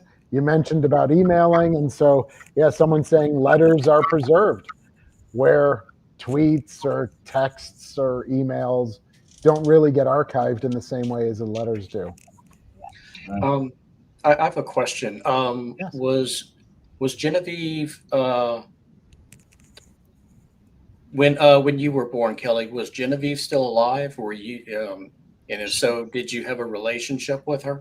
Yeah, no, I was a baby when she passed away. She died young, right, Dad? Yeah. She died quite young of cancer. Cancer, yeah, I think. Yep. Oh, I'm sorry. But she was married to Murray Davidson. Yep. Why don't you sit in this one, Dad, and then you can get up if you have another coffee. And did Genevieve have any kids? Yes. She had two boys. Yep. And they are still alive. Is that correct? They're in their 70s now, I think, or something, or somewhere around there. Like that, yeah. Yes, Murray and Tom Davidson. Yep. Neither one of them married, and neither one of them had kids. They were bachelors, but they've lived together their whole lives. They are now in a wonderful nursing home that takes really great care of them, and they are roommates. They still live together, but they always lived with their parents their whole lives. Yeah. I believe Genevieve may have passed away in 1975. Yeah, that sounds right. Yeah, Yeah. So, So I would have just been 4. I don't remember her, but Dad, of course, knows his aunt. oh yeah. Yeah. She was beautiful. Real pretty Yes, lady. she was beautiful. Absolutely. You're a trooper, Mr. Sullivan. Thanks for being here again. You know, and thank you for spending this extra time as we're getting through to the later evening for being here. Yeah, it's an absolute pleasure. Carry on with the PowerPoint here. Yeah, I want to make some comments first, though. Yes. Forgive me, Shane. So Kelly, speaking about the brothers' fame before they were killed, reminded me that we breezed right over a question that somebody had asked at the beginning of this presentation, is why the brothers were allowed to serve together on the same ship. So they go to that recruiter right after, that's the local recruiter in Waterloo, right after Pearl Harbor. Their induction is delayed because Al is married, and I don't really understand the mechanics of it, but that caused their induction, because they insisted on joining up together, to be delayed. In that time, George writes the Navy a letter requesting that when they're inducted, they all be allowed to serve on the same ship. That's the famous letter where he says, we'll make a team that can't be beat. Now, here's a crazy detail that we learned here at the museum when they were, I say we, I wasn't here, in 2008 when they were planning the museum. The Navy clerk who opens George's letter at the Bureau of Navigation in DC is one Joseph Coleman. In the 70s, Joseph Coleman becomes CEO of Philip Morris, and he makes some very controversial comments on television about smoking mothers who have small babies or something, how that's like not a problem or something, whatever. That's a digression. But Joseph Coleman, future CEO of Philip Morris, opens George's letter at the Bureau of Navigation. He opens it up. He says, absolutely not. And he puts it in the reject pile, whatever, right? He rejects the request for them to all serve on one ship. And in a few minutes, his immediate superior comes by, picks up the letter, reads it. He says, no, we're putting them on the same ship, because he realized the propaganda value of them all serving together. And the Navy capitalized on that between the time that they were inducted and eventually went to the fleet. Mhm. Thank you. That's a great story, and it is a little murky unless you're right in the collections and right there. That is a little murky story. Well, let's see Quick here. question here, if you don't mind. Going into the movie for a minute. Towards the end of the movie, when the boys are enlisting, the movie implies that Catherine Mary, Al is going to stay behind because he's married. He has a young child, Mr. Sullivan here. And in the movie, they show Catherine Mary. She essentially urges him to go, which she eventually does. Do we know at all if that really happened? Yeah, it did. It did, yeah. Didn't it, Dad? Okay. Yeah. Tell him what you know, Dad. Well, I don't Yeah. know any more than you do. Yeah. Well, I remember my grandma telling the story. She said, we didn't, as Americans, didn't know what we were getting into. Mhm. They knew that it was a war, but they didn't really realize how difficult it was going to be. They didn't have the television and things like that. So I think they also felt like they were unbeatable and that it wouldn't be long. It would just be a short stint and then they would come right back. And she would joke and say, I've been married for a little while. I just thought I'd get a break from him for a couple months. She did. She laughed about that. She said, had I known what they were getting into, I wouldn't have done that. I would have encouraged him to go. But she said, I just thought I'd get a break for a few months and then he'd come back. And that's what they thought, because usually you go away to boot camp or whatever, you'd be gone for a little bit and you'd come back. But she definitely told me, I had no idea how difficult this was, what they were going out into. And so that's why she encouraged him to go. But she also talked about, their bond was something unique. It really was. And the movie, The Fighting Sullivans, does a good job of showing that. But they were best friends, and they did everything together. And the people that have talked about the boys, if you saw one of them, you saw the other. They were never apart. And that was really what they wanted to do. That's they wanted that, didn't they, Dad? Yes, they did. That's what they wanted. And then she said that too. She said, I remember thinking, if he doesn't go and something happens, what life would be like for them, and how he would feel, the guilt he would feel that he didn't go with his brothers. So I think she thought about that too. Yeah. Yeah. I'm sure she did. Yeah. Mr. Sullivan, this is a once-in-a-lifetime opportunity, of course, but what are your memories? If you're a year old, you probably don't have many memories like that, but do you have segments or fragments of memories around this time? I don't know that I do. Of course, I don't remember anything, Right. until I was several years old. But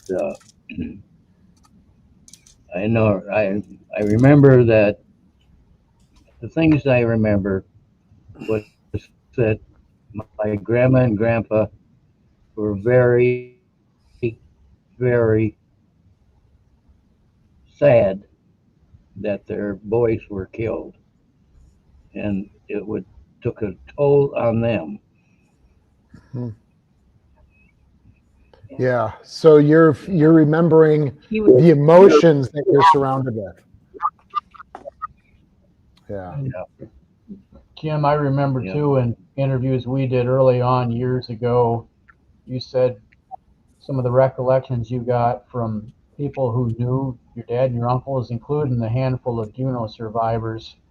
What they told you, you said, these are my memories. I don't know if you remember that or not. That's Yeah. what That's right. Yeah. Yeah, it's not so much a day or a month or a year. It's the emotional toll that you're experiencing with your mother and Tom and Alita, your grandparents. It's just, yeah, it's amazing. There's a lot of comments here. Everyone's thanking you, Mr. Sullivan, for being here. And should we continue on with there's just a few more in this PowerPoint segment. So we have another few slides after that, but you want to carry on? All right. Yeah. Here we go.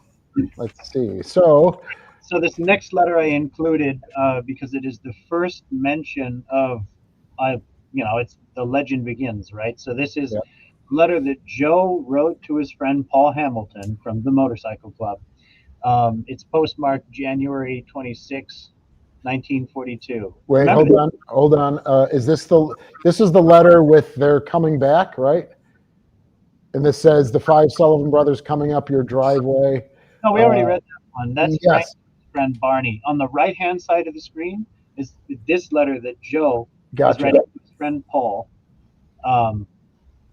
So Paul, all right. So I'm using my mouse to point on the screen, but I know you can't see it. I need to stop that.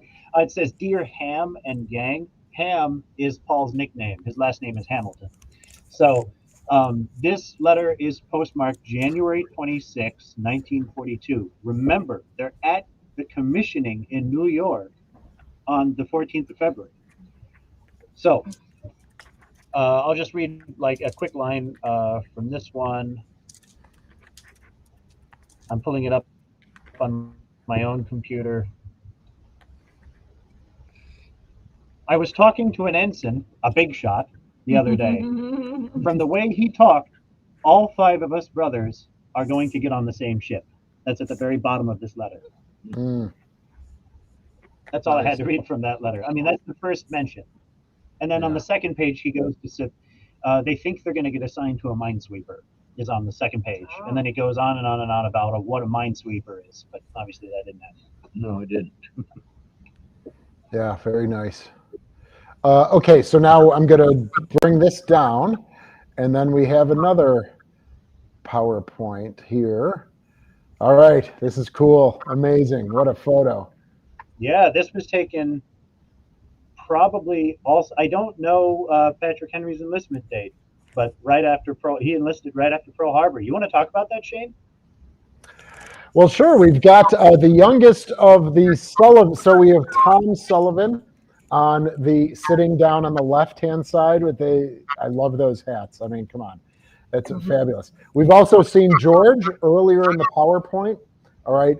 He's the one on the far right with the glasses when the boys were young. And I think it was Frank wasn't in the photograph, but they're all crowded around him, maybe at 8 and 10 years old.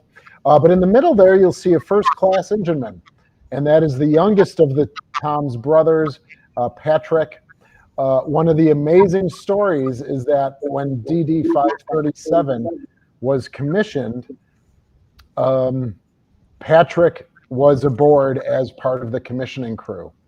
So he was on the ship that was honoring his 5 nephews, which is just an astounding story.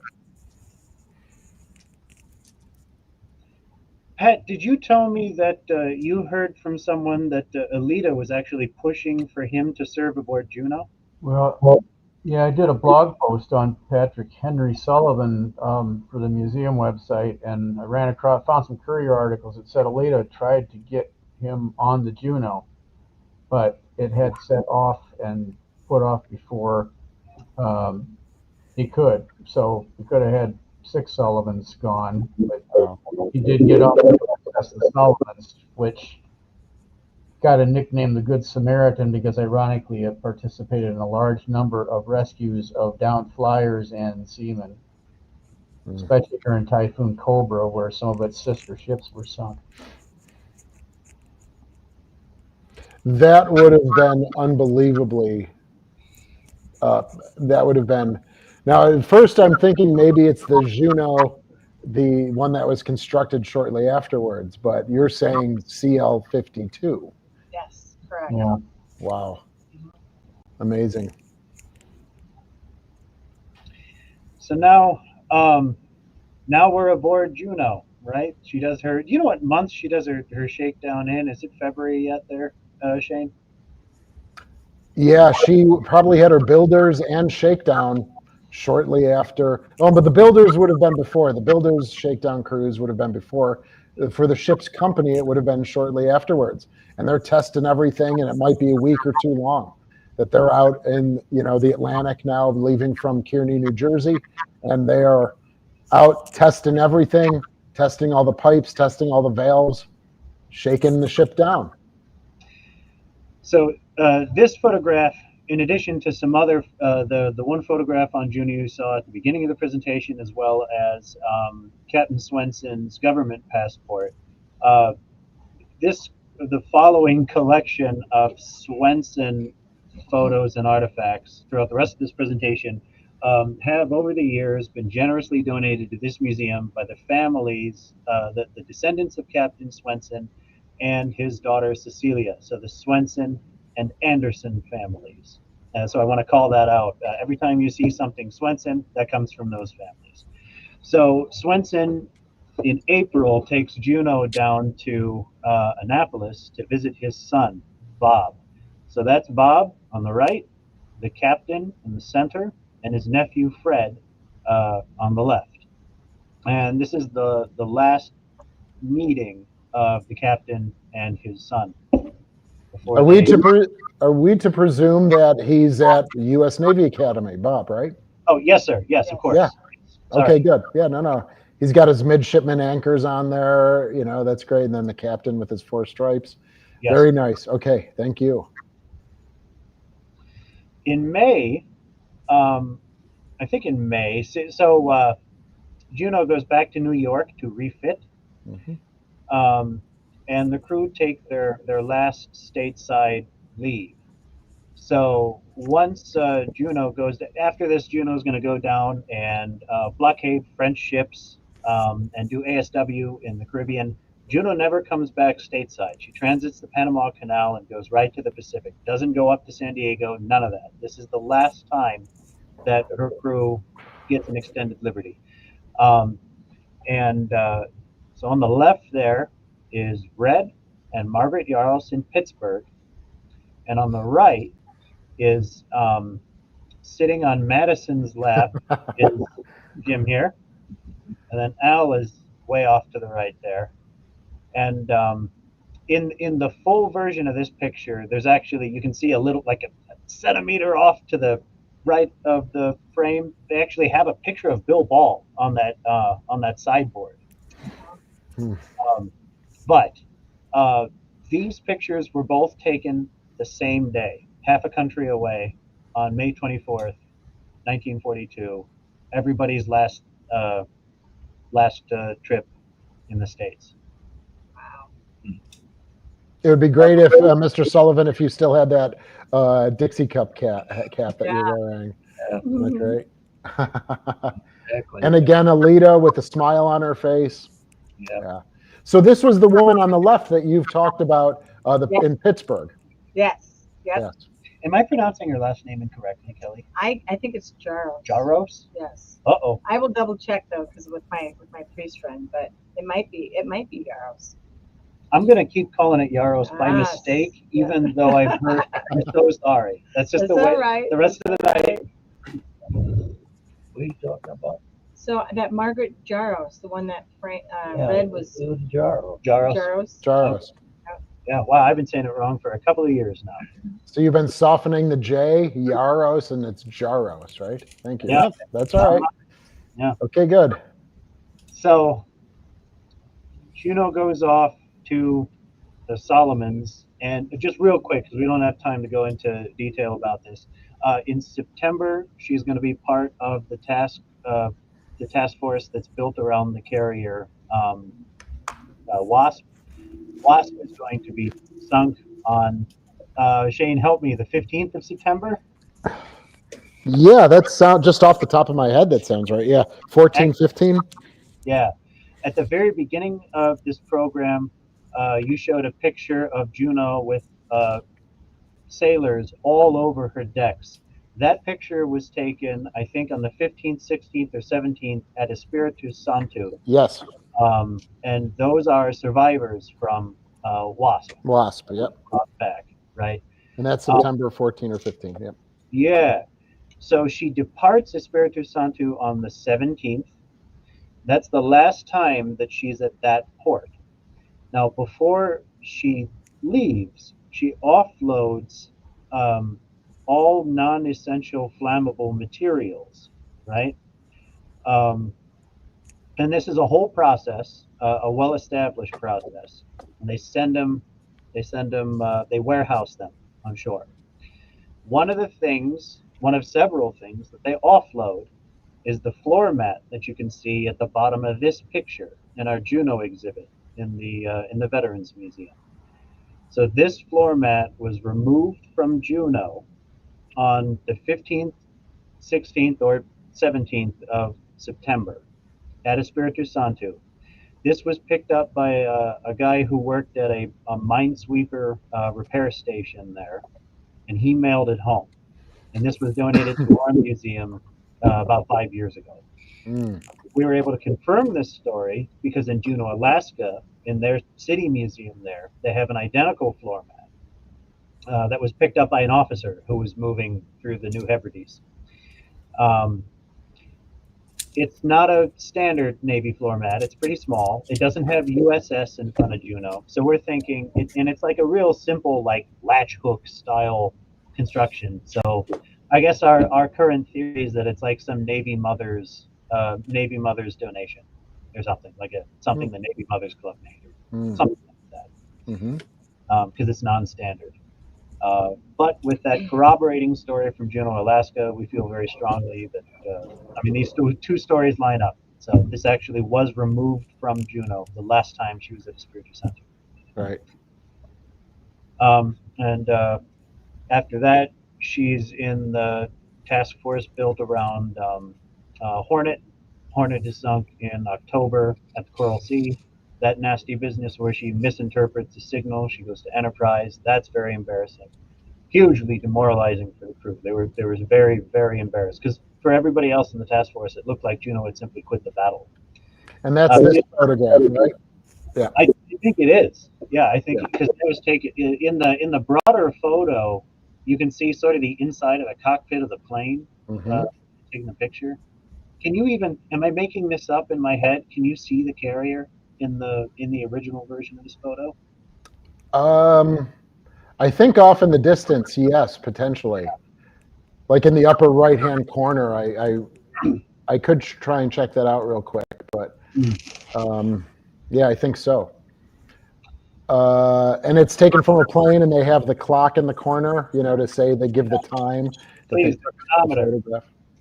Yes. Okay, where are we here? Let's go back to this one. Yes. This their last port is Noumea. They leave that on the 8th. And the crew send their last letters and their last photographs home all across the country. This is the last photograph ever taken of Captain Lyman K. Swenson and the last photograph ever taken of Executive Officer Commander Bob Moore. I hope it's not Bill Moore. It's Moore in any case. This was taken on the occasion of Captain Swenson's, Swenson's 50th birthday in October. And that cake was sent up to him as a surprise from the crew. The original photo is about the size of a postage stamp, and he included it in the last, at least as far as we can tell, the last letter he ever posted. That's next. Yeah. And there it is. That is postmarked, post-dated November 8th, 1942, the last day they were in port. And the last letter he ever wrote was to his daughter, Cecilia. Enclosed is a check for $50, which I wish you would use to brighten up Christmas for your mother, Maria, Fred, Robert, and yourself. I will be thinking of you and wishing I were where I could be with you. My mail has been very slow in arriving. I am hopefully awaiting a letter from you, your father, Lyman. And on the back, of course, because he's a sailor still, he writes, do not cash before 1 December. Yeah. Yeah. Pointy end. Mhm. And is this could be the day, it could be apocryphal, that the CO brought the Roger brothers and the Sullivan brothers one last attempt to try and separate them. I've heard November 8th as the day because, yeah, that's when they're steaming away to go to Guadalcanal. Can't be later than that. So It can't be later than that. There you Yeah. go. Interesting. I don't think we need to go into too much detail about the battle. Right. Suffice it to say, the task force that Juneau was a part of, who were essentially sent into the jaws of death in a desperate battle to prevent a Japanese bombardment group from showing up off Guadalcanal and bombarding Henderson Field. So this group of American cruisers and destroyers go up against this Japanese bombardment group of battleships and cruisers and destroyers. It is, and I don't know how you quantify this, almost certainly one of the most intense naval actions of the Second World War. And I think I can say that without a hyperbole. The whole thing happens at night. The Americans have radar, but Admiral Dan Callahan does not exactly understand how to best utilize it. Again, this is so early in the war. Remember, the Sullivan brothers have 4 weeks training. So do most of the other fresh enlisted men in the Navy at this point. This is 1942. So what follows is this remarkably close quarter, as one survivor said, a barroom fight with the lights out. Fight between these two groups, and the ranges are so close. Most of this battle happens inside Japanese long lance torpedo arming range, right? So few Japanese destroyers are shooting torpedoes at any American ships.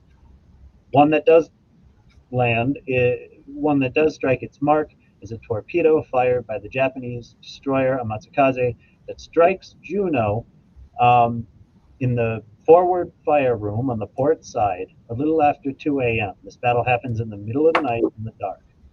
Juneau then has to drop out and quit the battle.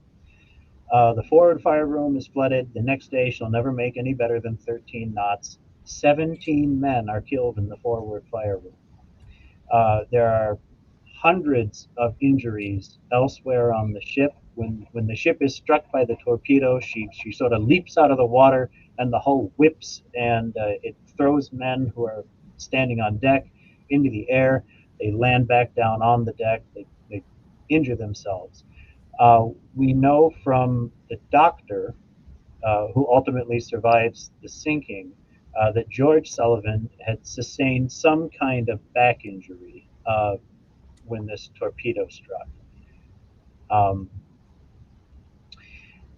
The next day, the surviving American ships all regroup. They turn south. They're headed back for Noumea, I think. They're headed back for Button, right?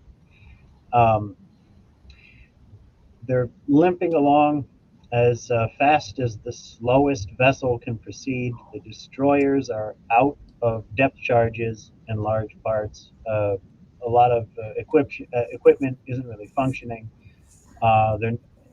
Juneau is not zigzagging, otherwise she can't keep up with the rest. Juneau's doctor's name is O'Neill, right, guys? No. He and 3 pharmacist mates are sent to go tend to men on the San Francisco, which had gotten horribly mangled in the battle. Again, this battle happened in such close quarters that enemy vessels the combatants were free to choose which portions of the ship they targeted. So if you go to Naval History and Heritage Command website and look up pictures of the damage to San Francisco, it's all localized to the bridge. Like they blew the bridge right out of this vessel. Killed the captain, killed Admiral Callahan. It was a mess. Yeah. So on Juneau, Chief Oberender and the Black Gang down in the engineering spaces are working all morning to keep the engines alive, keep the ship limping along at 13 knots. Perhaps Red Sullivan was among them. We know that he started out because of interviews that the historian Jack Satterfield did in the 90s with survivors. We know that he started out in the engineering spaces, but that all the brothers were striking for gunner's mate, right? Except for George, who was already gunner's mate second class, and Frank, who was a coxswain, right, because of their previous service. So maybe Red was in the engineering spaces on the morning of the 13th. The rest of the other brothers, except for George and Frank, were probably doing damage control below decks. George was lying down at his battle station at the depth charge racks. So if you go online and you look up footage of Juneau's wreck, a lot of time is spent lingering around the fantail, with the ROV is around the fantail trying to find the name Juneau all spelled out on the fantail, right? You can see depth charge racks in that footage. That's George's battle station. So he was taking a nap on the fantail. And we don't really know where the rest of the brothers were, but like I said, everybody else was below. Frank might have been topside as a coxswain. Sometimes they serve as runners during battles. He could have been on the bridge with Captain Swenson.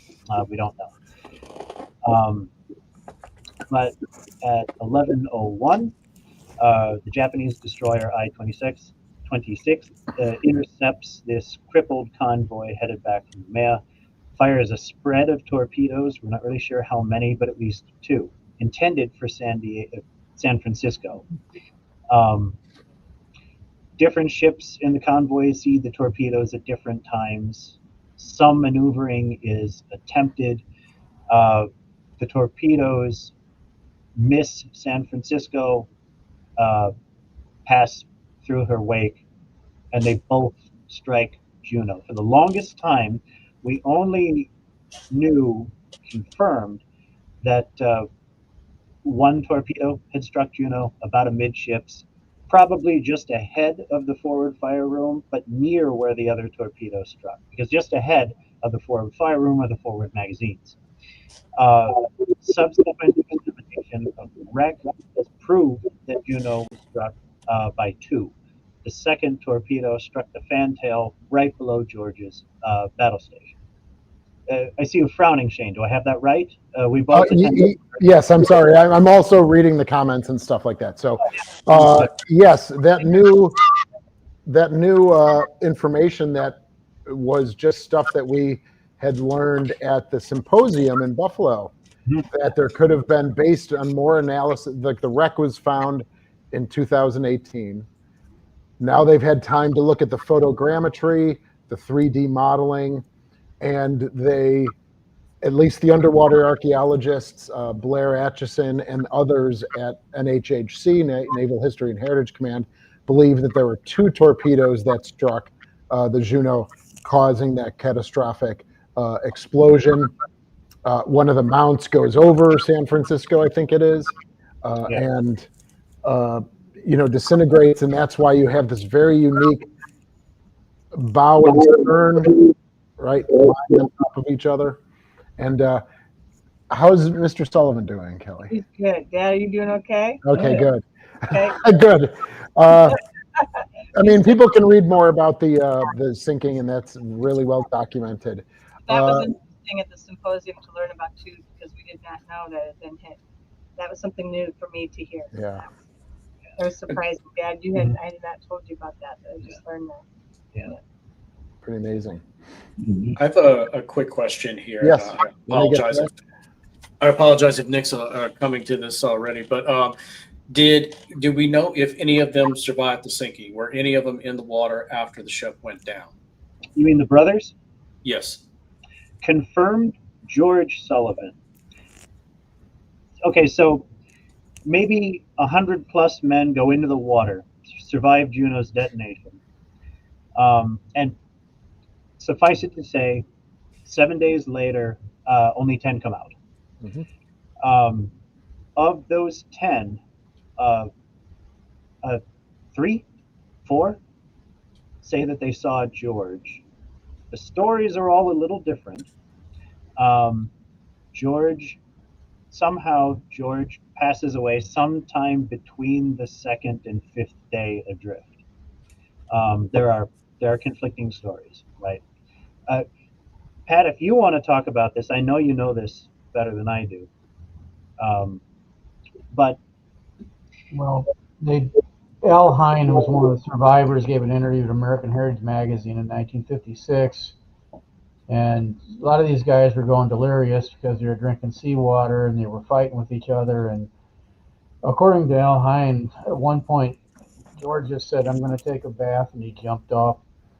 He jumped out of the life net, and Al said, "I saw the white flat of his body flash, and a shark grabbed him, and that's the last I saw of him." They were in shark-infested waters. That's why a lot of these guys didn't survive. Plus, they had injuries. In the And that was the talk around. According to my mom, that was the talk around town too. But Yeah.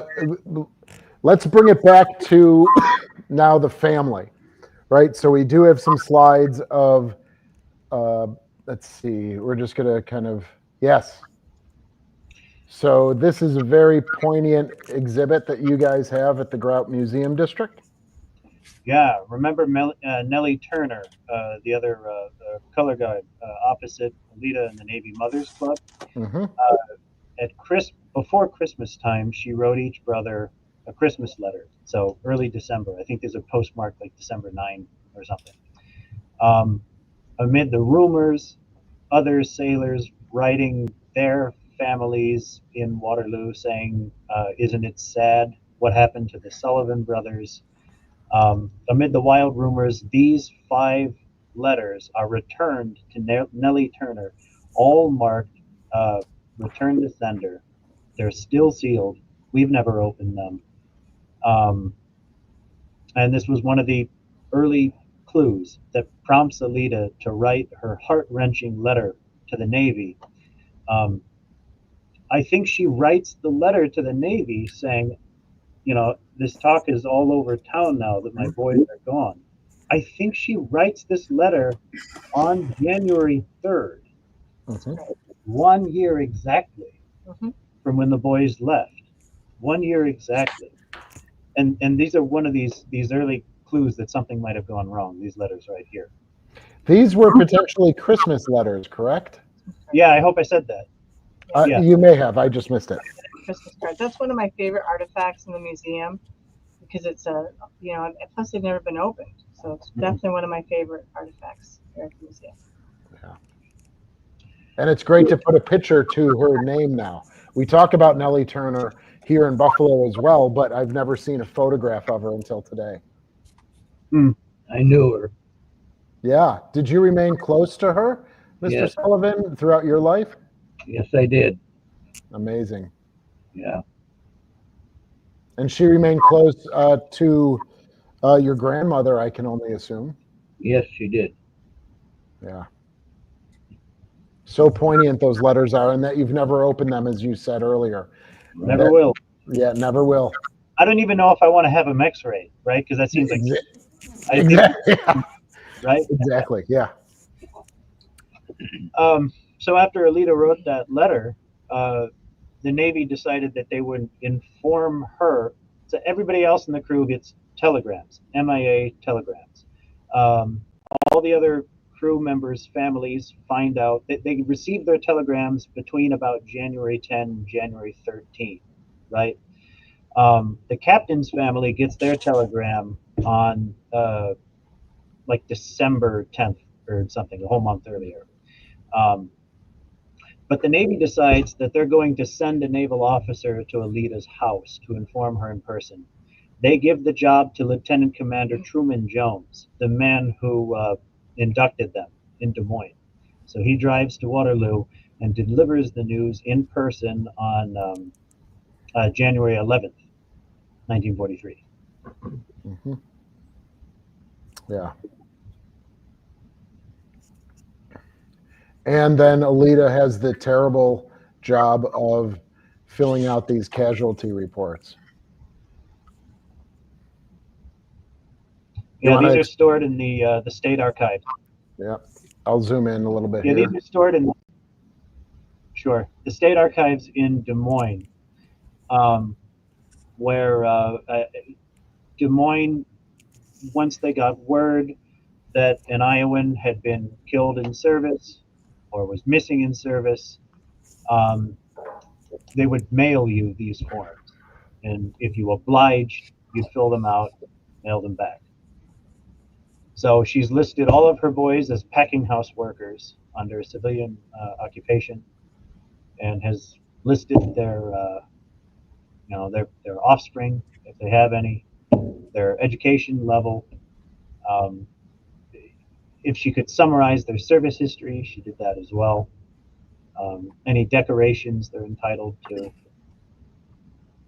Now we highlighted in the middle Albert's because there's Jimmy listed.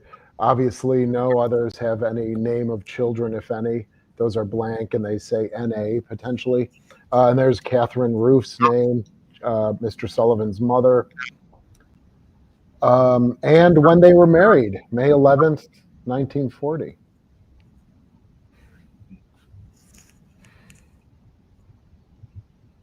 Continue on? Yeah. Oh. Right. So after the news, I know this picture. So Amazing. That's Genevieve. And this is, I forget who owns this photograph. This is a news photograph. But the poor family was bombarded by reporters. And in fact, Pat, which survivor wrote Alita? Was it Al Hine who wrote Alita? No, Lester Zook, who, in my view, is an American hero because he was the one that kept some semblance of order among the handful of survivors. He was recuperating at hospital in Great Lakes, and he wrote Alita and said, and he knew Frank and George before because they were same rank and they had the same position in the Navy. And he said, he wrote Alita and said, all hope of your boys coming back is gone. I'm paraphrasing, but that's kind of what the letter said. And Lester is a great guy. He served 20 years in the Navy after that. He retired as a lieutenant commander in 1964, came back to every event here. And he was at the commissioning. And a year after the commissioning, he got hit by a car in a crosswalk in Reno, Nevada, and got killed.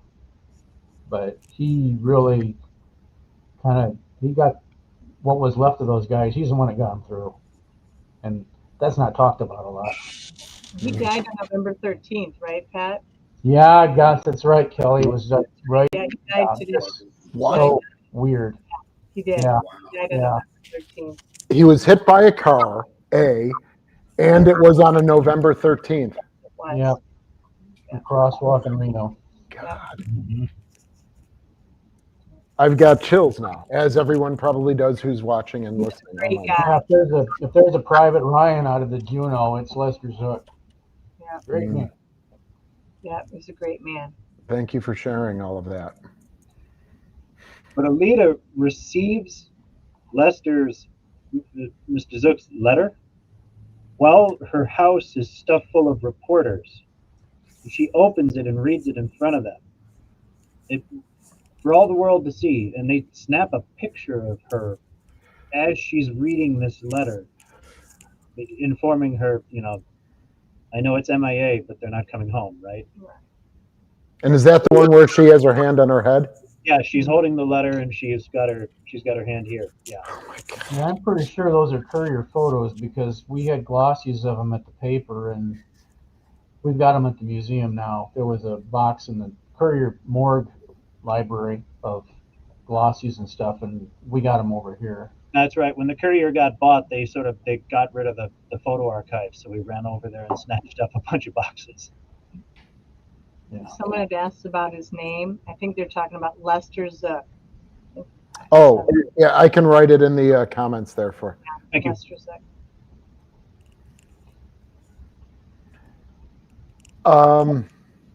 Yeah, this is, I mean, Genevieve is in mourning dress, right? Obviously, Catherine Mary's dress is darkened. Do we have any provenance on when this was taken? Not me. This was a photo of a photo that was among Pearl Schrader's photos. Oh, God. But Pat says, you reckon it's a Courier photo, Pat? Yeah, I've seen this a long time ago. It's all these glossies, a lot of them are Courier photos. Courier was pretty involved in supporting the family. They had a fund drive, and they had a lot of access. And I know it just was a terrible, the press, the pressure of all the media stuff was a lot of pressure on the family. But the Courier kind of was, they were inside there, and the Register did too. Register has photos that we never had access to. So Des Moines Register, I mean. Yeah, I had not seen this picture before today, and it's an unbelievable. I've seen that one. Yeah, it gives such insight into the trauma. And your grandmother looks so beautiful there, Kelly. Yeah, she Even is. still, she looks beautiful. She's a beautiful woman.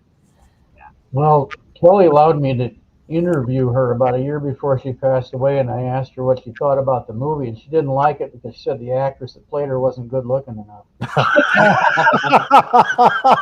Thank you, Pat. We needed that little levity there. Oh, wow, that's funny. Indeed. Did you see the woman who played me? No way. Oh, I like that. That's great. Yeah. So now we're moving through January into February. And Between what's going February and June, the government sent the Sullivan family on a war bond drive. So in those 4 months, they went to 300 factories. So 300 times or something like that. You show up, you get a tour of the factory. That's the lower right-hand corner there. Tom's talking about tools. He's talking about what he knows. Grandpa talking about tools. He's got tools. There's Grandpa Sullivan. Tom Sullivan holding a tool. Yep. And there's Tom addressing the workers at whatever plant this is. These pictures are from the personal photo albums of Alita Sullivan, which are currently in. And I've seen some notes. Okay, all right. We'll make sure we get. Okay. So Billy got those. Oh, okay. And then Okay. All right. Gotcha. We'll make sure. Gotcha. Okay. And then so that's Tom addressing the workers there. He always addresses them in that old WPA style, the fraternal language of the American Union worker. He addresses them as brothers all the time when he makes the speeches. And Genevieve and Alita would speak to them as well. And actually now, if you want to play that final clip, we have an audio clip of Alita borrowing Jack Kolak's recording, and she's practicing her speech that she gives at factories. It's a very candid recording. She's clearly very self-conscious. She sort of giggles at the beginning of it, but it gives you a good idea of the speech that they have to repeat again and again and again. And then, of course, the tour, the speeches are followed by they all sit down and they sell war bonds to the workers. Shane, unmute your mic.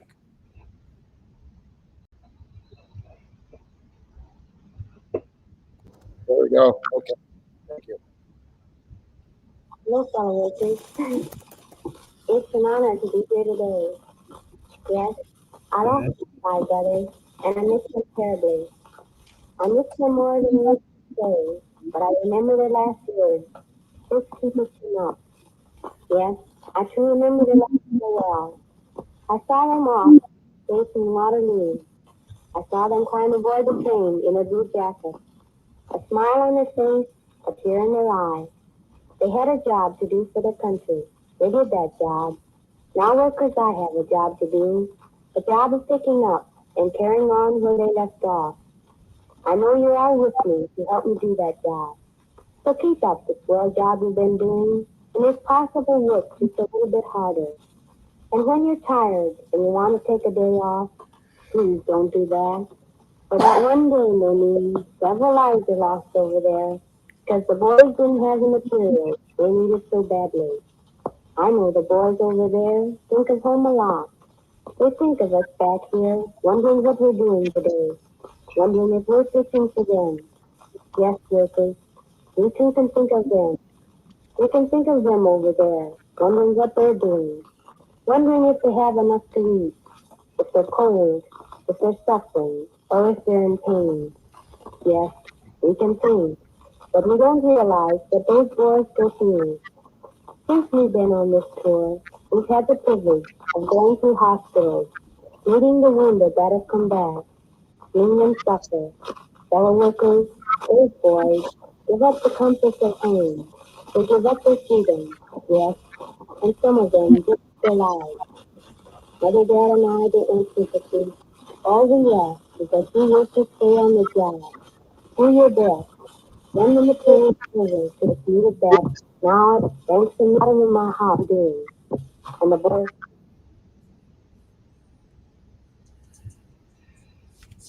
The end of that recording starts to break down because she's recorded past the outside of the disc, and the needle's cut into the paper label at the center of the disc. Yeah. I couldn't get that audio out of there, even though I can't tell what it says. The university helped us pull that audio.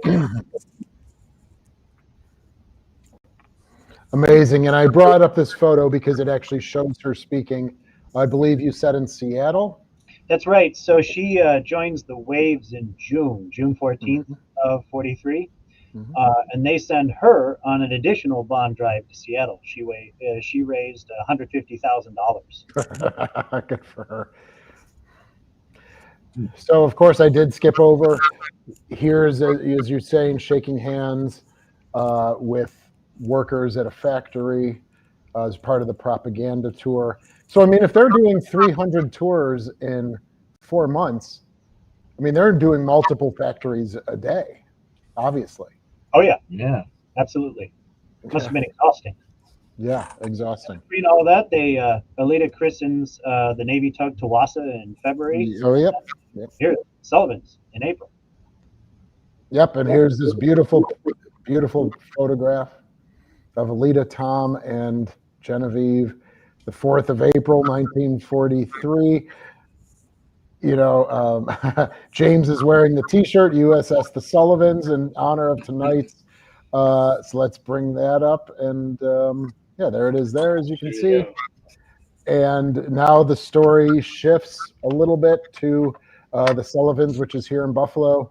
Obviously, there's a lot of videos about it, and we've bent everyone's ear for a long while on this very important and poignant story. So if you want to learn more about the Sullivans, you know, in her service in World War II, Korea, and leading up through 1965.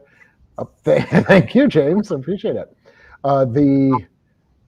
You know, the story is readily available, and I can share that, of course, if you have more questions. I could do other videos and things about the Sullivans, the ship, and even through that time, the family does visit the ship multiple times. Alita, as Kelly says, and she can say it better than me, that Alita as a sponsor is her inspiration and should be everyone's inspiration as a sponsor. She was so close to the crew. They would call her Mom Sullivan. She would say, "My boys" on DD 537. And so keeping it to the family as opposed to the ship, we can continue on with the family stories and hearing Kelly's and Jimmy's, Mr. Sullivan's, as we move through the 1950s and 60s and 70s, if there's things to contribute. There might be still a few more slides. But yeah, I want to be sensitive to everybody's time here. So again, suffice it to say, Okay, so yeah, all right. So this is I think Los Angeles Mhm. in November. The family's invited to come to the film production at Stage 14. Uh, Apparently, the studio filmed the sinking sequence on November 13th. I don't know if that means they filmed the entire sinking sequence in the movie on the 13th, or it was several days that included the 13th, right? But apparently, the family was there for some of the filming of those scenes. And this is the family arriving, I think, in Los Angeles, being greeted by the American Legion. They're going to participate in the Armistice Day parade on the 11th. Hmm. Yeah, very nice. So we probably have of Genevieve on the left, Alita with that beautiful sun hat on the in the center left. Do we know that gentleman right in the middle? Is he the director of the film, maybe, or He doesn't look like Lloyd Bacon to me, okay, but it's not like I'm some Lloyd Bacon expert. okay, and then of course Tom on the far right. Yeah. Okay, so I want to point. So the photograph on the lower right is actually very, very important that we show. So these are Tom and Alita and Genevieve, of course, on set at 20th Century Fox for the film. They're there as technical advisors, and then there are two technical advisors behind them. The guy on the right is named, I can't ever remember his name. He was a corpsman on Guadalcanal. The guy on the left, you can see the crutch under his right arm. That's LTJG Chuck Wang. So of the 600 men who went into the water from Juneau, he's the only officer to come out alive. And he served as a technical advisor on the film and was, as far as I can determine, the first sailor to address in writing Thomas and Alita as mom and pop. Oh, A Navy tradition that continued for the rest of their lives. Yes, it did. do you know where this officer was stationed? Probably not, right? Oh, Chuck, at this point, no, I have no idea. Yeah. He's got those crutches. He's going to walk on those crutches for the rest of his life. He Wow. dies in 1985, and he actually has I think his right leg amputated in 1980. Hmm.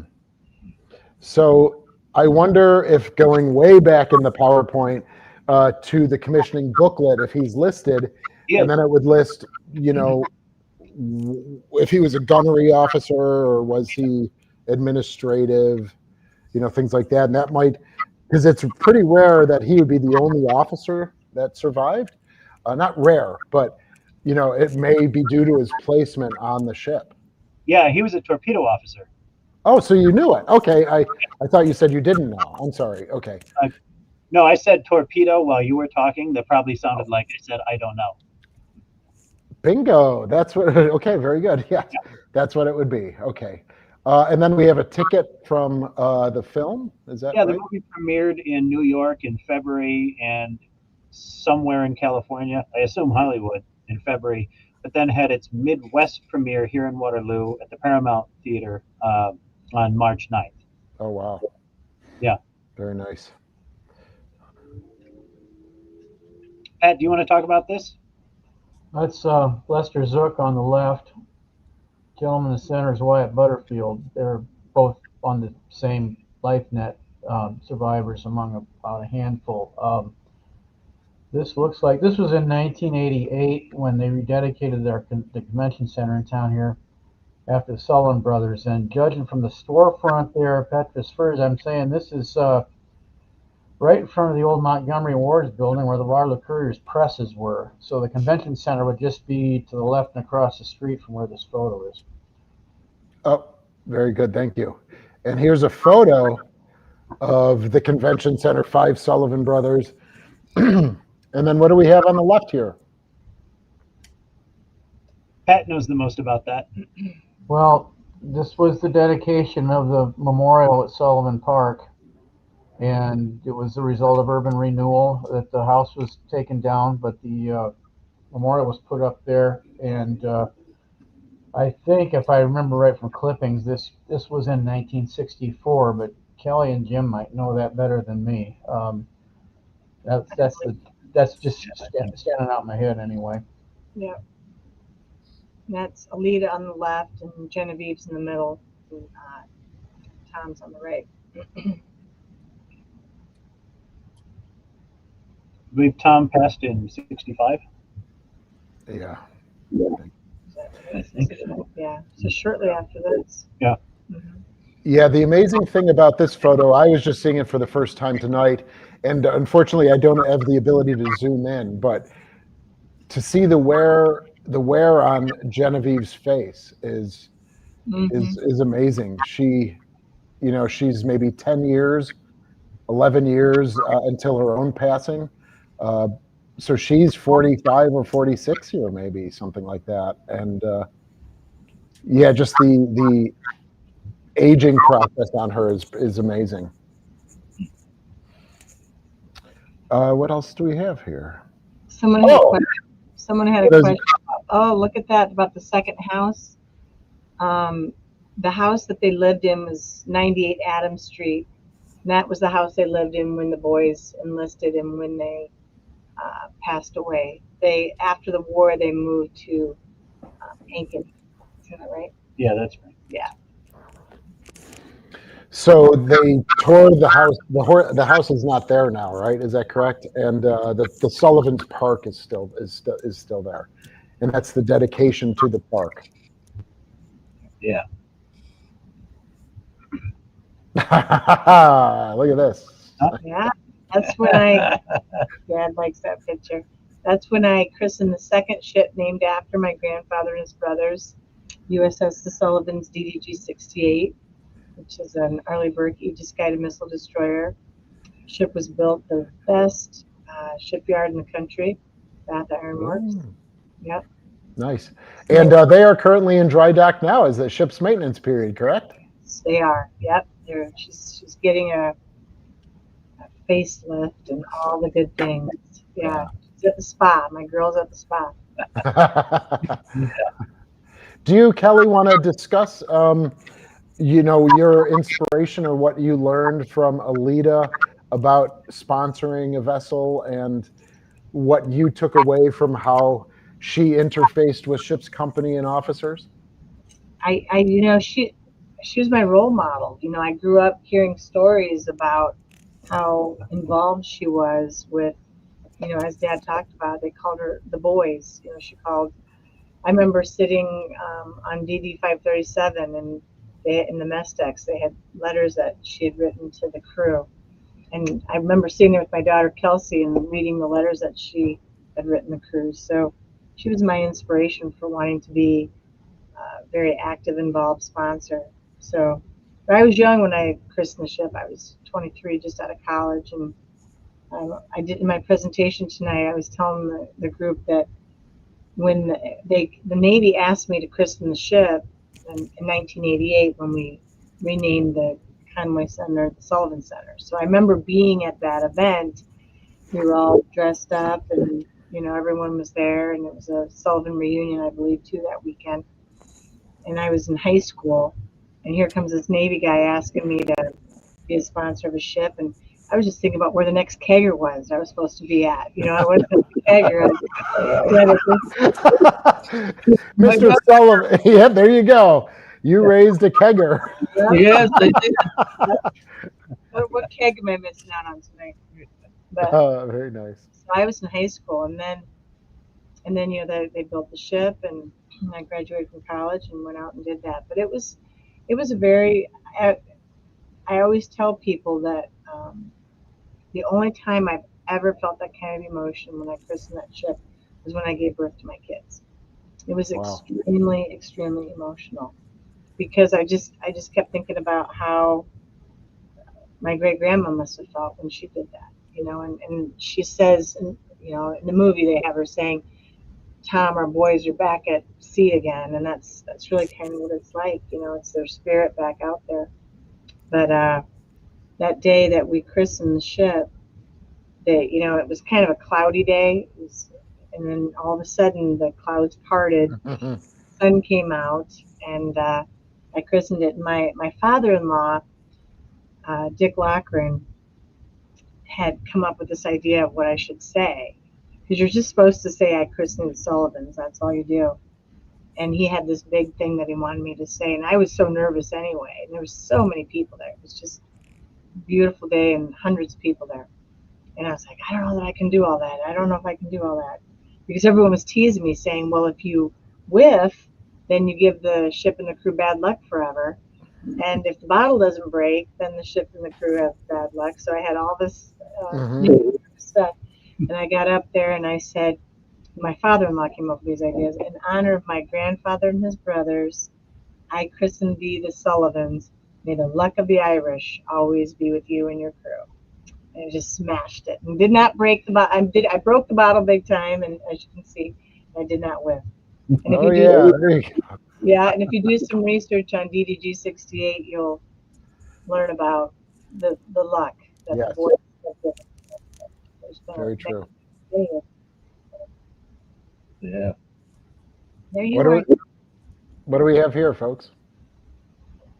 When the museum opened. Yes. Yep. 2008. That's you, Dad. Oh, that's you, Mr. Sullivan. Yeah, that is. I see that now. He's got his Navy hat on. Yeah. He's cutting the ribbon. Nice. I'm wearing some Navy man's coat. Is that Captain Ronquado's? Yeah. No. Oh, very nice. Yeah. And then what do we have here? That's Murray Davidson Jr., I think. Yes. Right? Yes. Okay, yeah, that's Murray Davidson Jr. holding the Gold Star flag, like the Gold Star flag, before he donated it to the museum. And in the center, there it is on exhibit. We 25 years ago now, we had that flag conserved by the Northern States Battle Flag Conservation Center, along with the Civil War flag of ours. And they did a great job of cleaning it up, repairing. I don't know if you can see it in this photo real well, but it's really, really frayed at the fly, the furthest point from the hoist, from the flagpole, right? And they shored that all up, and it's very, very well protected now. It's in a good condition. So was that a traditional blue star, and then they put the gold on top? That's right. Yeah. Okay. Because I didn't know if it was just straight 5 gold star flag, and but that's what you do. You unfortunately take the gold and put it over the blue. Oh, somebody's asking what the flag means. My goodness gracious. Yeah, I forgot myself. Oh yeah, yeah. If you have an active service member in your family, you put a flag in your front window with a blue star on it. If you have more than one, you have as many stars as corresponds to however many people from that household are currently in service. If any of these people are killed, or die in service, generally you replace, or you put over that blue star a gold star. Yep.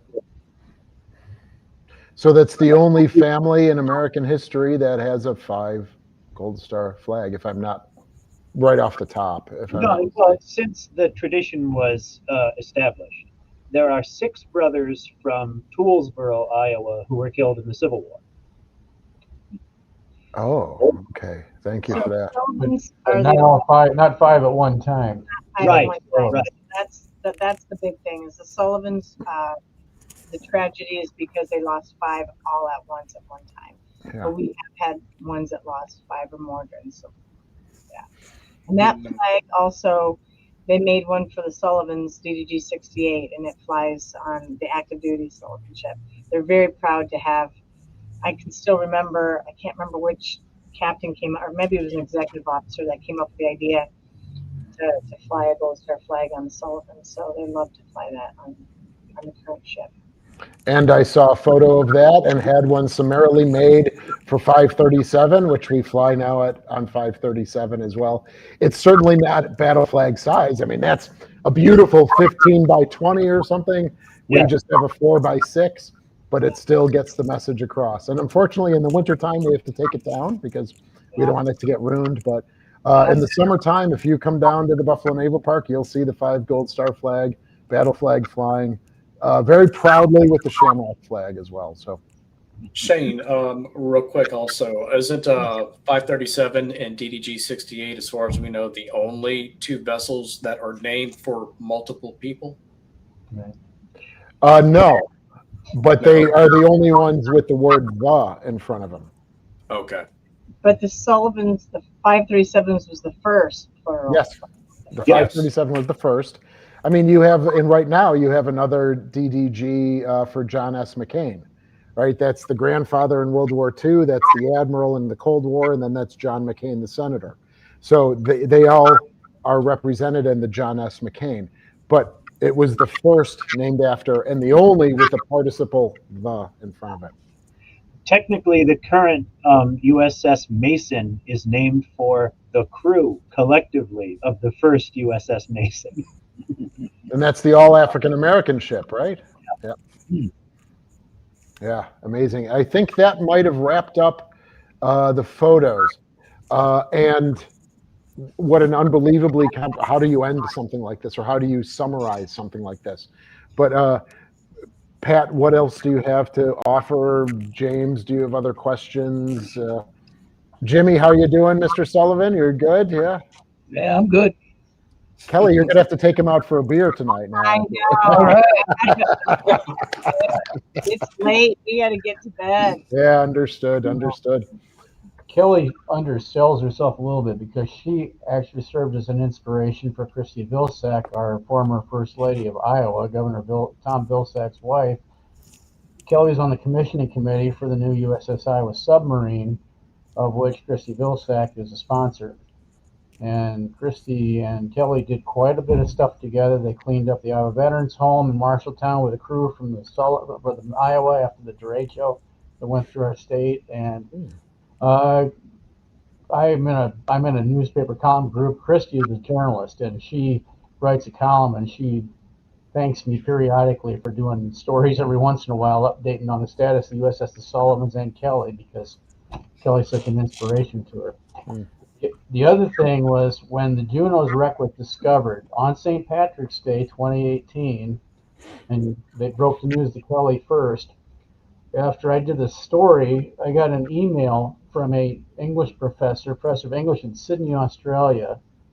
He and his wife lived on Guadalcanal in the 60s, and they still saw the vestiges of war and all of that stuff. In Waterloo, this is a deeply held story, but we don't realize the reach or impact of it. This professor from Sydney sent me an email and said, "Please tell Kelly on behalf of all Aussies, thank you."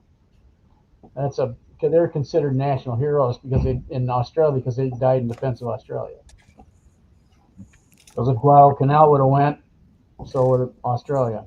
And it's impact we don't know. I was in the newsroom just working one day. There's a gentleman came from Ireland. He was going across country on an Ameripass and stopped and wanted to see all the stuff we had on the Sullivans. Irish guy, and just like it was really cool. And it was like a ready-made story for him. You just never know how wide and the depth of the impact this story is. Yeah. And just the character of these folks right here. That's right. James? I certainly I have nothing else I can add to this. I just what a pleasure it has been to be a part of this with all of you. This has been absolutely incredible. And for those of you watching, please make sure you go and support these 2 museums. They have a plethora of information out there. I'm sure you probably have even more than what we've covered tonight, on the Sullivan family, and of course Shane with the ship. So that would be my message to everyone. Please support these museums. If you're in Waterloo, if you're in Buffalo, stop by, support the museums, and show them some love. And please subscribe to All American Travels, James's YouTube channel. He's gone down the museumship path, but it's all travel, all history, photography, and please support him as well. Thank you. Thank you. Mr. Sullivan, well done tonight. Thank you so much for being here and joining us. Kelly, it's always wonderful to see you. Have any final thoughts for the fans and viewers out there? No. You go. No. You go. You got a word to say. What do you say on November 13th, 83 years since your dad was killed? His brothers. What do I say? Yeah. I say I'm sorry Yeah. that it happened, but what can I do? Yeah. Yeah. Anyway. Yeah. I think it's something too, like, even though it's a sad day, it's bittersweet for the family, we also need to celebrate what we do have. Like, the Sullivans are a symbol of all who sacrificed for our country.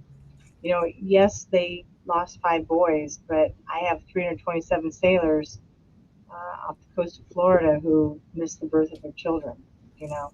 And I have spouses that are back home in Florida taking care of the house while they're deployed for 9 months. So that sacrifice is everywhere all the time. And so the Sullivans are a way for us to honor all who serve our country and to continue to understand that we are blessed. You know, it's a tragedy what happened to our family, but I wouldn't have the big Navy family that I have. Right, Dad? We have a great Navy family. Yes, we do. So there have been so many blessings that we have had over the years because of their loss. Mm-hmm. So when you have grief, you have to find the good things in it. And I think Tom and Alita did an amazing job of that. Mhm. And, you know, I have friends who have lost children, and I've watched how it destroyed their lives.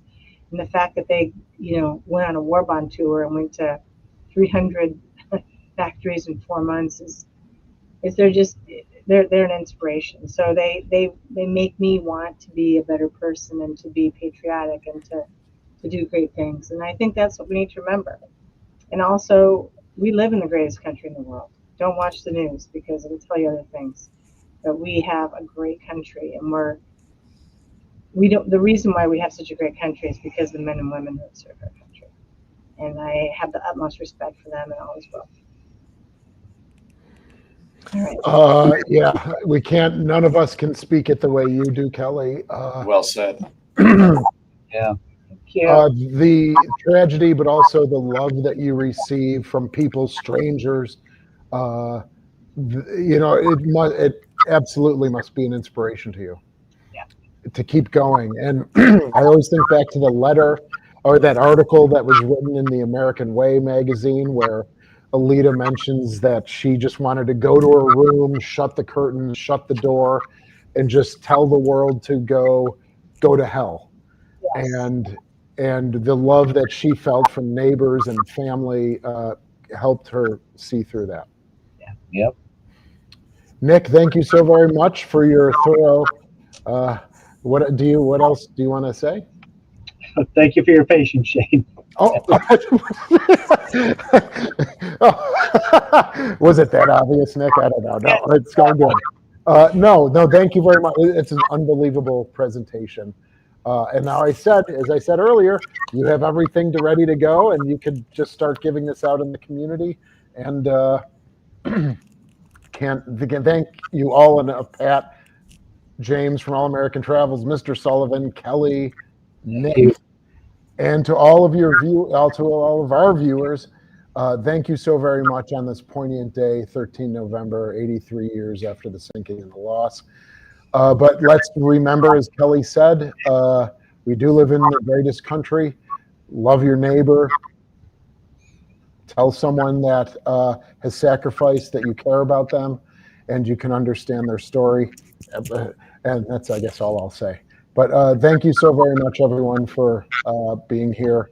And again, one last shout out to Mr. Sullivan. Thank you so much. Thank you. You're welcome. Thank you, sir. Thank you, everyone, and we'll see you again soon.